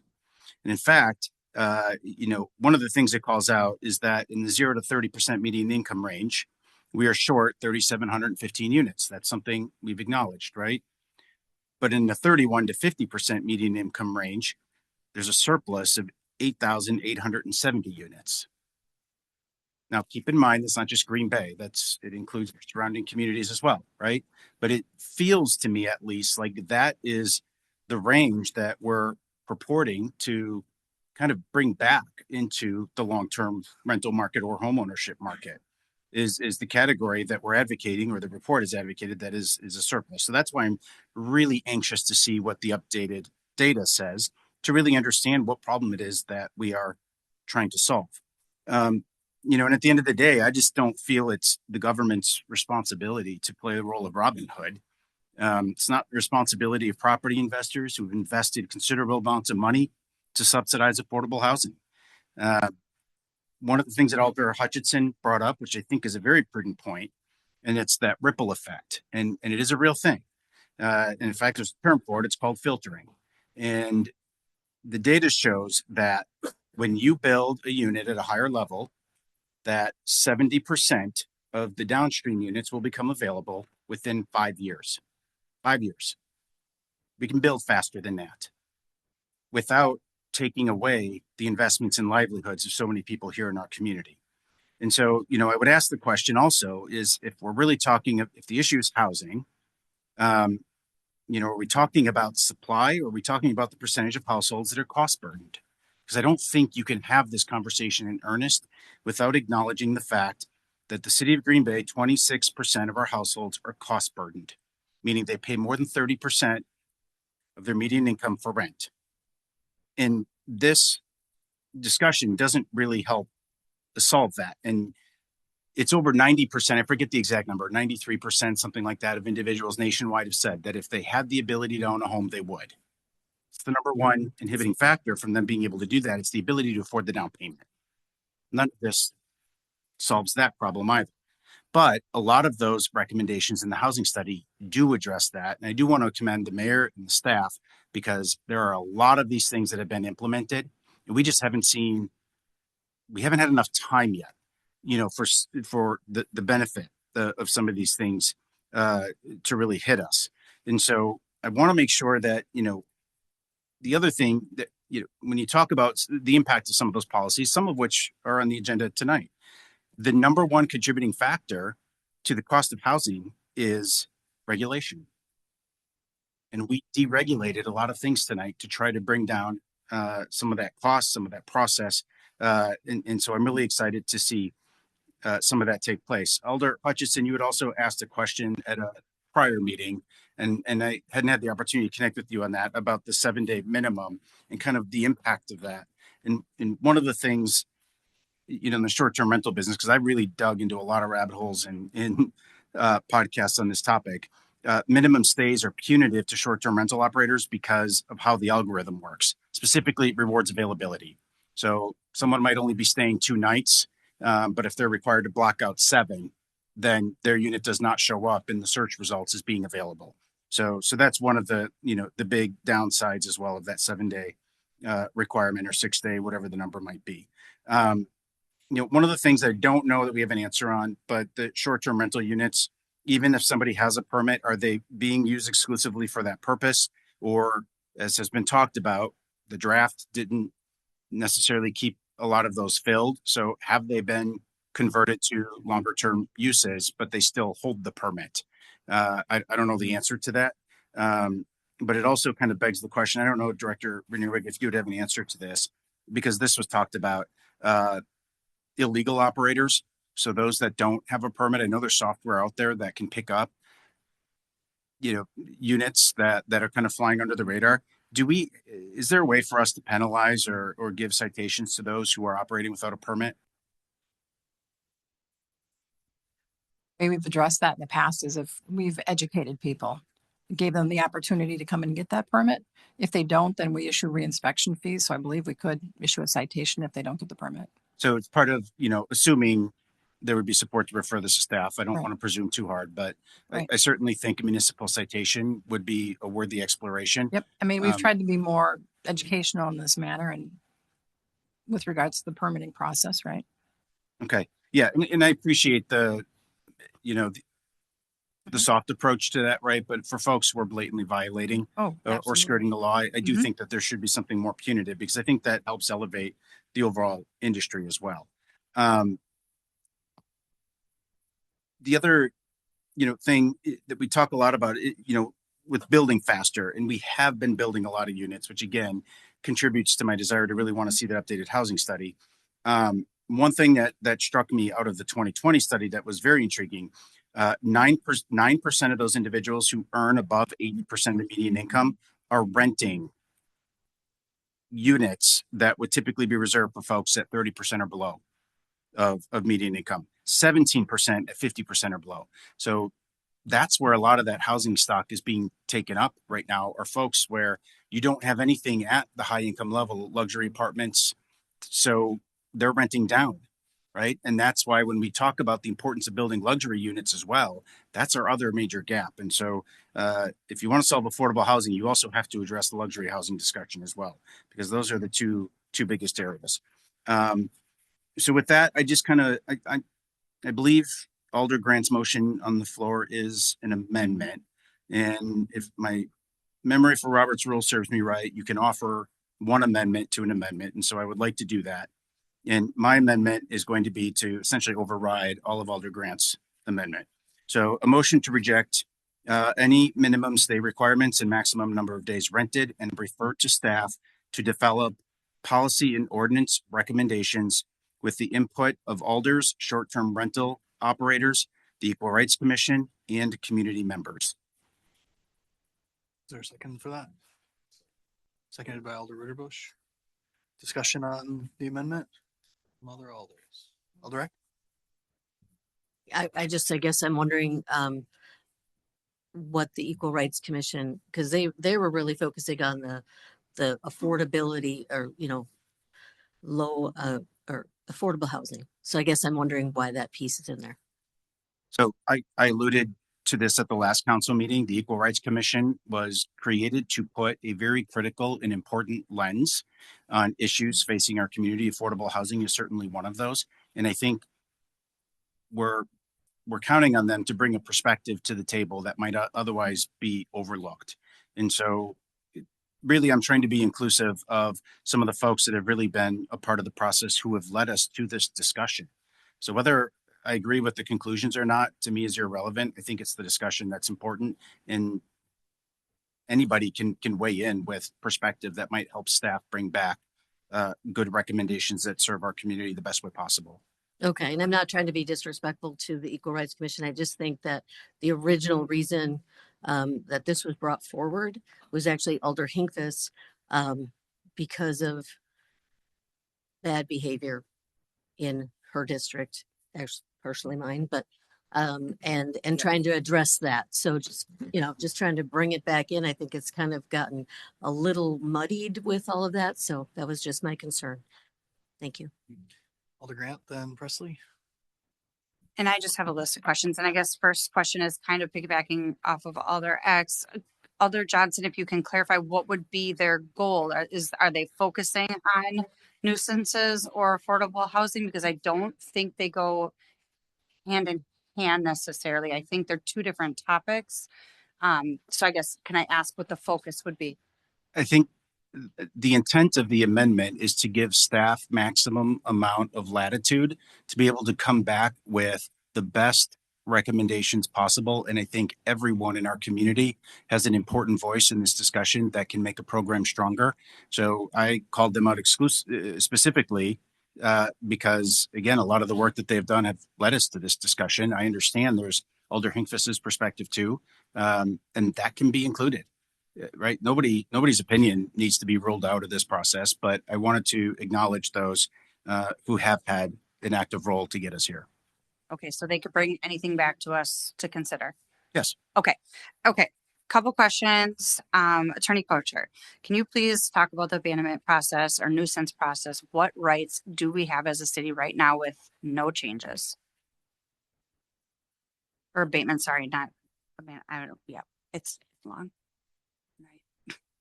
So are you asking about chronic nuisances or just the nuisance abatement process in general? Any rights we have as a city to? Sure. So a couple things, just speaking generally about nuisances, there's a list of things, right? So this is what we're getting at about like the accumulation of 3 violations, in that we state them in most of our processes. We state what a violation could be or not. Like as an example for nuisances, parking violations aren't on that list. So the process, it's like 3 qualifying calls. Qualifying calls are what's specified in ordinance. Then we start a process, which is like a nuisance abatement meeting, and it kind of ramps up as like a stepped enforcement process with the goal of compliance. Okay.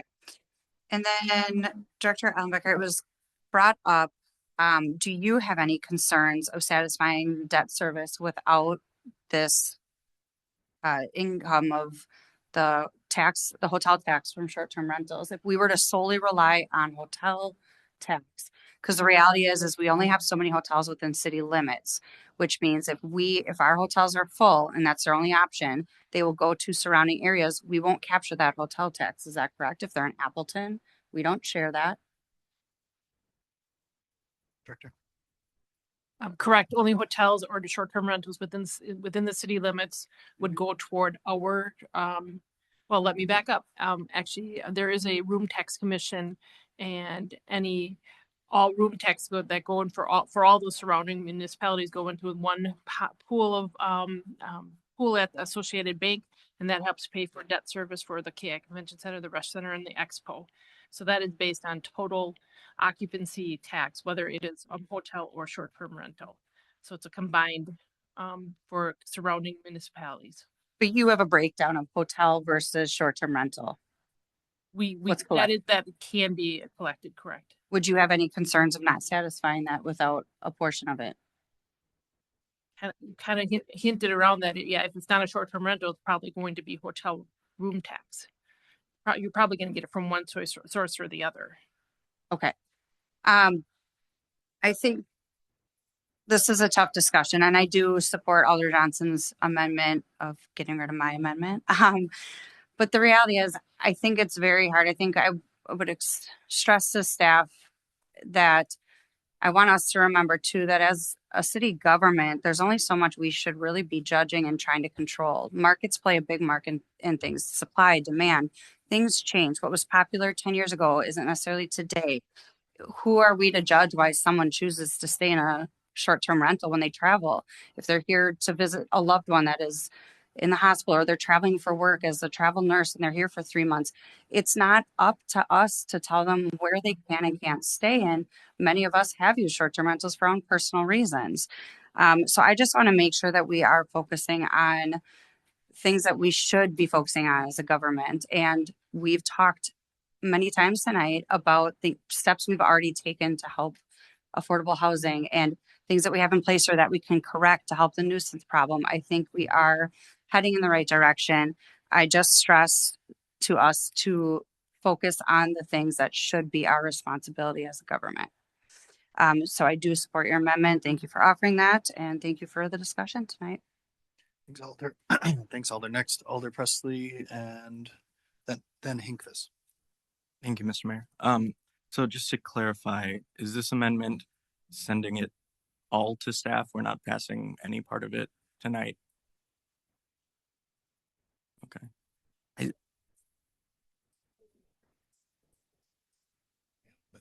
Continue, Alder. Okay.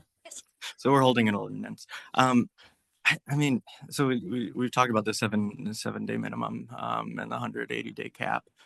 That's not what we have in front of us because that has been taken out. One part of it was taken out before the public could weigh in on the advertised public hearing. The other part was taken out at Plan Commission before we got the chance to talk about it. So it's not on the table. And I guess I'm disappointed because those are options that we have, and those are popular options. 50% of people in America, according to the most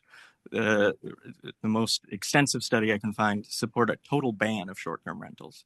That's not what was proposed, but a majority of people support regulation, and a majority of people support strict regulation, up to and including a ban. So it feels like we are so detached from what people are actually feeling. And I have been in the past, and I will continue to be a renter on this body who has had my rent go up $150 in the past couple of years, and am feeling the effects of, short-term rentals is not the whole thing, but it is part of it. You'd be hard-pressed to find any study, any case study out there that shows that the proliferation of short-term rentals does not put upward pressure on the rental market, on the housing market. That it doesn't make intuitive sense. Taking units off of the market does not help the market. That's not the case in any situation. Adding units back in does help the market. Why do we build new units if it isn't to help the market, to put downward pressure on rents, put downward pressure on housing? So I'm disappointed, and I've talked to people in my district. I've been to doors. This is an issue for people. We've finally heard, half of the people tonight speaking against this for reasons of nuisance or for reasons of affordable housing. But I don't think that is 50-50 is not representative of where people fall on this. We have 117 short-term rental owners in the city. 44 of those, as other people have brought up, and I've brought up before, are owner or not owner occupied. So people who, if we did pass those ones, would not be exempt, because that was in the communication, was an exemption. So that is 44 people, 2 in my district, who would be affected by that sort of regulation. 2 in my district. I represent thousands of people. I represent half renters, mostly lower income. And I feel like nobody is speaking for those people. So if I seem hostile to the short-term rental owners, I'm not trying to be. I've had good conversations with them. They all seem like very nice people. I've had one-on-ones. I respect their interests in this as well. But we're not listening to the people here. We are listening to a very small subset of investors, many of whom are from out of state, many of whom don't live in our city. And that can't be how I make my decision. People are coming up to me and they're saying, what are you going to do to lower my rent? Or what are you going to do to stop my rent from increasing? And these short-term rentals are increasing. We've had 10, 15 in the past month that have gone up. It's not just the draft. It's not an aberration. what is it, 454 permits were renewed after the draft, renewed or started after the draft. This isn't just a draft blip. So when people are coming up to me and saying, what are you going to do about this? I want to be able to answer everything we can possibly do to address housing. Everything. That's building more housing. That's a community land trust. That's zoning for having more permissive zoning to build more housing. But it's also regulating short-term rentals. It's been done. This is not a crazy new policy. It has been done elsewhere and it has succeeded elsewhere. I know Alder Johnson can't find the studies, but I found them. So maybe I'm using a different Google. But there are cases where this works. And you know, it's a 2% decrease in housing costs. But when, as somebody brought up, we have a 1% vacancy rate, 2% vacancy rate. These things are decided on the margins. I said in the plan commission, saving $100 a year on rent is a medical bill for somebody. These 1% and 2% add up. And I don't see why we can't do everything in our power, especially when this was never the intended use of housing. This was never, houses were not supposed to be businesses. They were zoned residential. So I'm sorry. Like, I'm upset about this because I represent people who are upset about this and they are not being heard. And we have bowed again and again to this alliance of people who have the time and the resources and Airbnb coaching them from afar to bring their testimony here. And it doesn't seem right to me. So I don't know where I stand on what the amendment is now. It just seems like we've destroyed the whole possibility for regulation, and I'm disappointed in this body. It's on there. Alder Hinkfist. Thank you, Mayor. Well, I'm not totally disappointed in everybody, but I think short-term rentals have a place within the city of Green Bay. That's been my position all along. I use short-term rentals versus staying in a home when I'm with my family. It's a lot easier. So I think that there's a lot of good things that short-term rentals bring, but there's also problems, as Joey has been saying. And until the state does something to allow us to take that back, I think it's really, really difficult for the 180 or the 6 day. I mean, there's been so much dialogue on that. But in the interim, there are a lot of nuisance properties out there. And those nuisance properties, we have very little ways to manage them. And what I have heard from a lot of the short-term rental people has given us ideas how we can reduce those nuisances. Those things I want to see us move forward. So I support Alder Johnson's motion on it, just from the perspective of, I think there's things that we can do to reduce the amount of nuisances that we have. And I'd like to see us move forward because that will help in some of the areas, especially my district. It's Alder Hutchison, then Grant. Could we hear the amendment again? I mean, it's getting late and Yeah, Alder Johnson, when you. Motion to amend to reject any minimum stay requirements and maximum number of days rented and refer to staff to develop policy and ordinance recommendations with the input of Alder's short-term rental operators, the Equal Rights Commission, and community members. Okay, so you're basically going along with the recommendation of the Plan Commission, just altering the 3 strikes to a broader area because the first 2 are already done by Plan Commission, right? Am I reading that right? Okay. Okay, I think because we always learn something new every time we sit through 3, 4, 5 hours of things. It would be good to come back to where we're not in the same world. We have specific things. So I guess I would be for that recommendation if what's brought back is distinct, it's usable, and it's something we can put in place and not have to bat about. And I don't know if there's a way we can do that internally before it's presented, or because I see it coming back and then we're going to go through this whole thing again. You know what I'm saying? I think we should advance. I am totally thankful for the Equal Rights Commission for their work in creating the STR Alliance, because without them, the STR Alliance wouldn't be here and we wouldn't be getting these good ideas. So I think that makes Alder Presley feel a lot better. I know I'm sorry.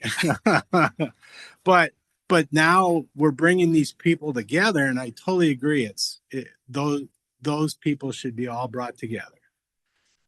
So I guess I'm going to support that amendment. Thanks, Alder. Yeah, Attorney Okay, Coach. and I know Director Renier Wig may also have a comment. I just wanted to note that these changes originated from communications from alders. They weren't brought up by staff. So although I mean, absolutely appreciate Alder Johnson's recommendation to refer it back to staff and work on some things. I think Alder Grant made a specific list.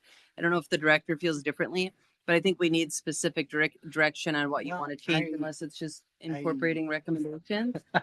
I don't know that I totally agree with No, that. that's fine. I appreciate that. I'm just saying we're getting kind of lost in the what Yeah. changes you want us to make or No, not. that's but we fair. still have the original communications from the alders. I would agree with the first half of what That's fine, Attorney yes. Coachard said, which is that this originated from council. This is something that the administration has been responding to. As it's been the latest iteration of the amendment, this does give us a bit more ability to recommend to you what we would actually like to see from the administration's point of view. So I might be the only one who feels that way, but I would not reject the opportunity to drive this bus a little bit. Director Renier Wig. Thank you. I would like some clear guidance on what the expectations are. So if you're looking at staff to redraft the entire ordinance as we have it presented here, with starting from scratch, working with these groups and rebuilding this ordinance from the ground up, I'd like to know that. Or are you looking at kind of what we've already done with the ordinance? We've made some of those changes and working with the groups to maybe make some improvements. I'd like some direction on that, because we're like, what would you like us to do? Right? I'm hearing rewrite the whole ordinance. Starting. No, I'm just hearing No? like create the best enforcement mechanism that we can. So we're only talking about enforcement? Regulation and enforcement, yeah. We can do that.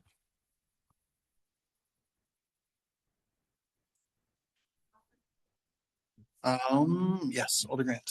Let staff do their thing, but can we as alders, because you want alders to play into this, send you guys ideas because you know your job, your roles, what are the needs, what are the problems? You can say, oh, that was a great idea. Let's work this in. Or I don't know if this would be as effective. Let's maybe just put that to the side. My point is now we have an opportunity to send some ideas to them. I will send my list to you guys, do what you wish with it. I think that might be a good start, along with then you guys working with the people listed. Is that fair? Okay. I mean, alders are always free to send, suggestions to. Just that way we're giving guidance, but like not right this second. And it gives some freedom to put flexibility in yourself, knowing your interactions and history and everything with the city. So just my last comment for the night on this, Alder Presley, I do understand your frustration. I understand frustration of many with the housing thing. The reality is, though, a healthy city, we talk all the time about having diversity. Diversity is everything. It's diversity in businesses, job options, different housing, different people, different everything. Truly a mix is what makes a city thrive. A lot of things cannot survive without the other. Short-term rentals are a small portion, but I know when I'm at home, I'm just getting through my daily schedule. I'm barely going out to eat. But when I'm on vacation, I'm spending more money. I'm going to see attractions. So we can't say just because you live here, you spend money here. And how many people live here but work outside of the city, or vice versa? Again, there's no clear picture as to who contributes to this community the most. That's why diversity of who comes here and who is here, works here, lives, visits, is what will make Green Bay continue to thrive. Housing has gone up here for many reasons. 20 years ago, Green Bay looked nothing like this. I brought this up last meeting. Look at the results of Titletown. But as a council, what do we encourage? Development. Development, you guys, sometimes has consequences on market prices and values. It does. It's a new building, it's assessed higher, and it affects every building around it. That's the reality. When you fix up a home, same thing. You put on a new roof, which you need, brings up the value of your home. Every move anybody makes has a domino effect. So I want to make sure that we are concentrating on nuisance and keep doing what we're doing as a council. But I'm grateful for every little piece that brings something to our community, and it's not one thing or another. It's all of it. Thank you. Alder Johnson. Mayor, I was trying to limit back and forth, but I just wanted to provide a little bit of clarity. So, I think the best policy is when you co-create it and when everybody, has a voice in that process. And that's why I'm asking for this to be referred back to staff to engage with the stakeholders, because I think it's pretty clear that some of the folks from the Short-Term Rental Alliance didn't feel like they were part of that process. So I want to be able to give staff to Director Rainier-Wade, to your point. I think what we have there is probably an incredible start to what would very well be the final product. It just maybe with some revisions, but giving some space for people to actually work with you to give some input around, some constructive feedback to tighten it up a bit. I want to maybe address the point about why the reject piece. To me, it's a statement and acknowledge, when you're in a legislative cycle, you can only take up a certain issue once. To me, the intent is really to say that at least for this legislative cycle, those two provisions, my gut's telling me there's not enough support. I don't want to say that, with authority, but so my hope was by at least saying we reject that, that it gives these folks some peace of mind, recognizing that the next legislative cycle can be totally different and a whole new policy could be introduced. So, and the one thing I just kind of wanted to allude to as well, Alder Presley, like for me, at least personally, like I do support regulation. I just don't support the regulations that have been proposed here because we're reacting to what's available to us, not necessarily because it's the best tool. So I really do hope, and this is why I'm going to support the resolution to the state, because if the state gave us more flexibility, I would love for us to be able to talk about a cap on the number of permits, to be able to have a little bit more surgical precision with where they're located, to really address maybe even the types of units that could be converted. But unfortunately, we don't have that available to us. I wish we did. And I hope that to Representative Spouty's point, that if the winds are changing, maybe the policy will too, and give us a little bit more local authority over how we govern our communities. So, thanks, Alder. Alder Prophet. Just super brief. It's been another long one, and appreciate everyone's testimony and all their feedback on everything. My one thing I just really, really, really want to stress, because we've gone through a lot of these, gone through the comp plan, we've gone through a lot of zoning changes where we held things. We had the alley closure again, which I know there's been multiple staff time on that too. This is going to be staff time again. So I really just hope, I think alluding to what Alder Hutchinson was trying to say earlier, that we don't refer this back to staff with this laundry list of things, have them give us clear precision, and then anyone on this body or any additional feedback throws it for a wrench again, and here we are kicking the can again. So I would just really hope those that have strong feelings on what was talked about tonight, and I hope that we can find a mechanism amongst staff and the rest of the body to communicate, okay, this alder said this alder said this, so that we're not in a vacuum, each one of the 12 on this body, and having to rehash with, I think if we'd watched the video back, there's been at least 90 minutes just of our discussion on this without any of the public comments. So I would just really hope and encourage everyone that takes the opportunity to talk to staff, talk to the SDR Alliance, talk to the Equal Rights Commission members, talk amongst each other, so that we're all on the same page and we don't have to hold this again or make more changes and have 2 hours again hashing things out again. That's all I have. Alder Eck. Thank you, Mayor. So I'm looking at the red line version, which I know we've made some adjustments to it. On page 3, it's was 12, says 13, but I think it's going back to 12. The violation section, I really see this as we're really focusing on the violation section. Am I correct in assuming that? Alder Johnson. Not everything, but the violations, because we're discussing kind of the whole, instead of the 3 strikes rule, we're looking at this. We're taking out the restrictions of the 180-day maximum and the 6-night, 7-day restriction. You've said that in your amendment. And then the specific really is the violations, which is what would be part of I that. feel like the motion paints a broad brush to give staff the latitude to synthesize feedback from all of our stakeholders and bring back the best recommendation. Well, but I do understand where Director Rainier Wig is saying to get a little more, I'd say narrow down. So that's that. I feel it when I'm approving this, I'm saying it's like, let's look at that particular paragraph. So that's what I look at it as. Thank you. Thanks, Alder. Any other comments on Alder Johnson's amendments? Alder Presley. Thank you, Mr. Mayor. I'm still not going to support the amendment specifically because of the negation of those 2 items. I have to vote for what my constituents want, and I think that's something that I've heard broad approval for. But I'm also not going to die on this hill, so I'm not going to vote for it, but I'm also not going to scream and shout, and I'm not going to pout when I talk to Alder Johnson later. But I do, if this goes forward, which I think it will, with the referral to staff, I have, I wrote a 24-page report, so throw that into the mix while you're considering this. Maybe the reason that I'm so frustrated is because I've been working on this for a year, and I know that the STR Alliance that I created says that they weren't included, but somebody has been sending me emails for 12 months, and I don't know who, I guess. So yeah, it's fine. Bring some poor people into the conversation, though, please. I'm not going to vote for it, but I'm not going to cry. Thanks, Alder. Any other comments on the amendment? Alder Ritterbusch. I'm going to support the motion due to the fact that I represent majority of the short-term rental properties in the city of Green Bay, but I also represent the citizens of Green Bay. And that's why I feel bringing people together are going to bring ideas, good ideas, and make a stronger alliance of city government and the alliance that Joey did for him, Alder Presley. So let's move forward with the motion and let's get together with the alliance. Everybody put everybody together and let's get a good product out of this.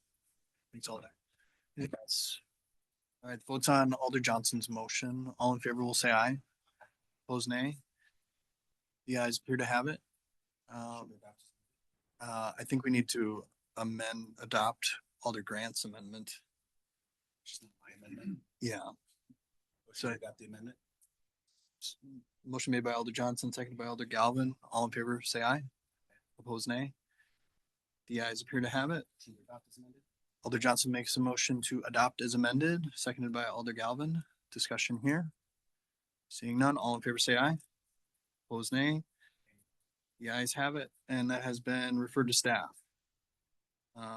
We are now on to Park Committee. Motion to approve made by Alder Prophet. Seconded by Alder Stevens. Any items here to be handled separately?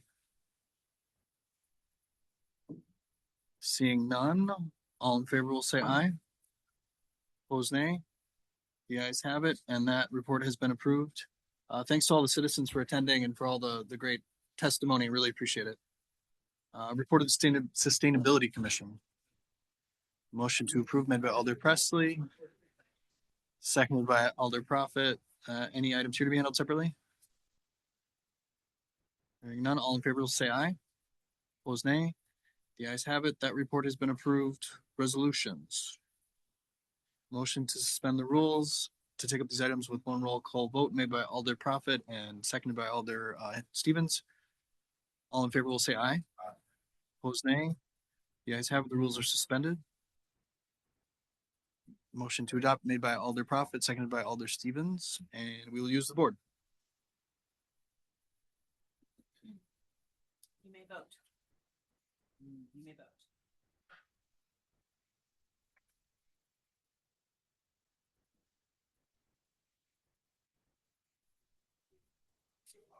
Those are adopted unanimously and on to ordinances first reading.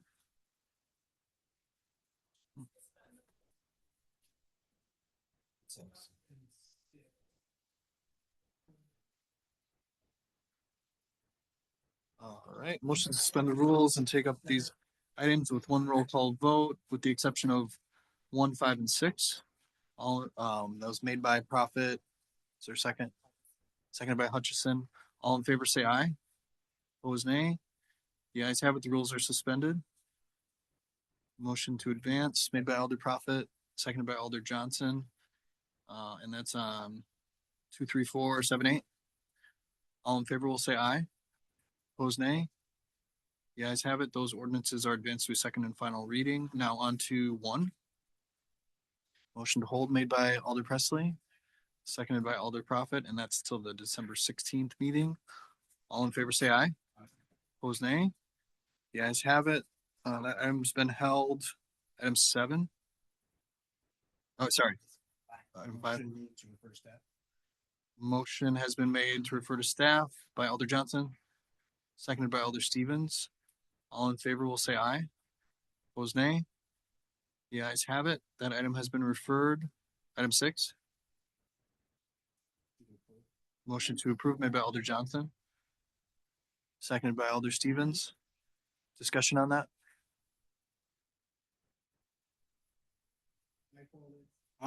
This is general ordinance, number 3525, relates to the smaller plots that can be sold in the city, and it regards the landscaping requirements. And I guess staff should really mention what this regards, so we know what we're voting for. And you asked me to do it, so you should add it. Wow. Mr. Buck. It's not my MO. So we brought forward actually 10 big substantial changes. The last council, only 9 made it onto the agenda. So it was a clerical error. This one didn't make it on, so we have it on for the first reading, but to be consistent with the other 4 that are being approved tonight, or that were approved tonight, we're hoping that this could be advanced to the final reading. What it really does in our mixed use districts, downtown, OR, NC, for multifamily of 5 or more units, in just those mixed use districts, it would reduce that buffer yard setback that we require to either be 20 feet or 25 feet down to 8. And there's some reasons for that. The 8 feet is what will support vegetation. Still, a buffer is required. You have to have fencing, you have to have solid screening. But in the mixed use areas, people are much more used to being near commercial properties or busy streets or whatnot. So it would reduce that 25 or 20-foot setback, buffer setback down to 8, making the lot developable. I mean, some of these lots are 60 feet wide. You put a 20-foot buffer on both sides, it's not developable any longer. So that's the reason for this, but I do apologize that it didn't follow all the rest of them through. But there was really minor change in this. And again, it was only for those 3 mixed use districts, like a downtown district. Got it. Thank you. Is there a motion, or Alder Johnson? Thank you, Mr. Buck. I appreciate that you were looking at me as though I was going to be the one to object. Just focus that way. I actually wanted to inquire why we're not reducing them even more.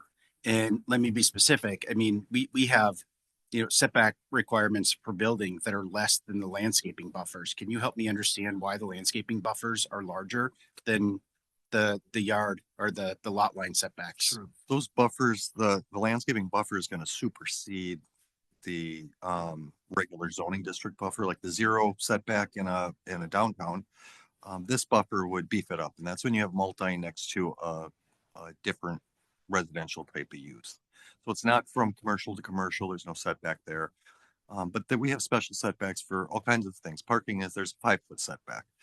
But if we have like an OR next to an R1, right? And that OR has, I'm trying to recall the change we made. Is that 5 feet? Regular setback would be 5 feet. Yep. At 5 feet. And if I'm reading this correctly, now, This would increase it to 8. okay, right. So you're actually, again, I go back to my inquiry, which is why can't the landscape buffer actually equal what the zoning setback requirement is? We could have it at 5. I mean, 8 is what was recommended for healthy tree growth and the inclusion of a fence, a solid screen. Our code requires a 90% solid screen and vegetation. So if you start reducing it down to 5 feet, 4 feet, there's not enough growth area there, and everything you put in is going to just constantly die. So I guess in what scenario would landscape buffers be required? Is that? Sure. Let's say you have a 6-unit building going up next to a single family home. Currently you'd have to put a 20-foot buffer on that lot, vegetation and a fence. With the changes, you would have to put an 8-foot buffer with vegetation and a fence. But if you have a 5-foot, again, setback requirement. But that 5-foot, this would supersede that. You would have an 8-foot, or currently you'd have a 20-foot. Which again is why I'm sort of inquiring why the landscape buffers why they're not the same, right, as the setback. Because they go with uses. It's when you're adjacent to a residential use, when you're going to have a potential impact due to noise, due to odor, due to lights, due to garbage that sometimes go with the parking lot. Again, some can be very commercial used or multifamily use. When you're adjacent to another one, it's a protection for that other less intensive use from the more intensive use. And a landscape buffer is not necessarily automatic. Is that required within a CUP typically? Well, the CUP, you can't waive the code requirements, so it would still be required with the CUP. It could be increased with the CUP. You could say, I want a 10-foot buffer. But is the landscape buffer automatic? Yes. Okay. And it has been. So you don't notice a lot of it like a mixed use building next to a mixed use building, like a Broadway building or Washington Street building. There would be no buffer. They're 2 mixed use buildings. But if you're adjacent, let's use the Taylor Street example. When you're the laundromat adjacent to the homes, there's a buffer required there. So the people say there's going to be noise. The code is built in to protect them from that. Feel free to call us. We will tell you that. Any of that information. But when it's mixed use to mixed use or commercial to commercial, you don't have that. So only when it's exclusively residential. So in your your professional opinion, is there any advantages to reducing the setback numbers any further? I mean, you could remove them altogether, but if you want that vegetative buffer, you're going to need, Yeah, and I don't mind it, but even like the one example, 25 feet is awfully wide, especially when we just passed 50-foot. No, we didn't pass 60-foot wide lots, right? 25 feet is really for large lot development. So like multifamily campuses or large commercial entities. So There's a minimum of 6. I'm plugging. Okay. Well, this will go through second reading, so maybe we'll continue to probe this afterwards. And well, we were. Are you looking to do it first first and final? Well, we can always come back and change it if we really want to. Okay, I'm good. Thank you. Thanks, Alder. Is there someone who would like to make that? I think there was a motion. First and final. Alder Hutchison makes a motion to suspend the rules and adopt this on a first and final reading. Seconded by Alder Stevens.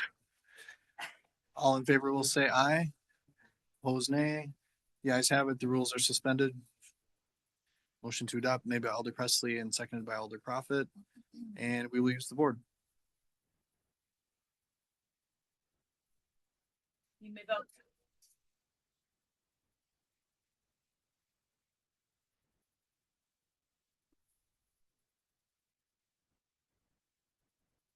Alder Johnson Aye. and Alder DeLee. Aye. Still there. All right, that's adopted unanimously.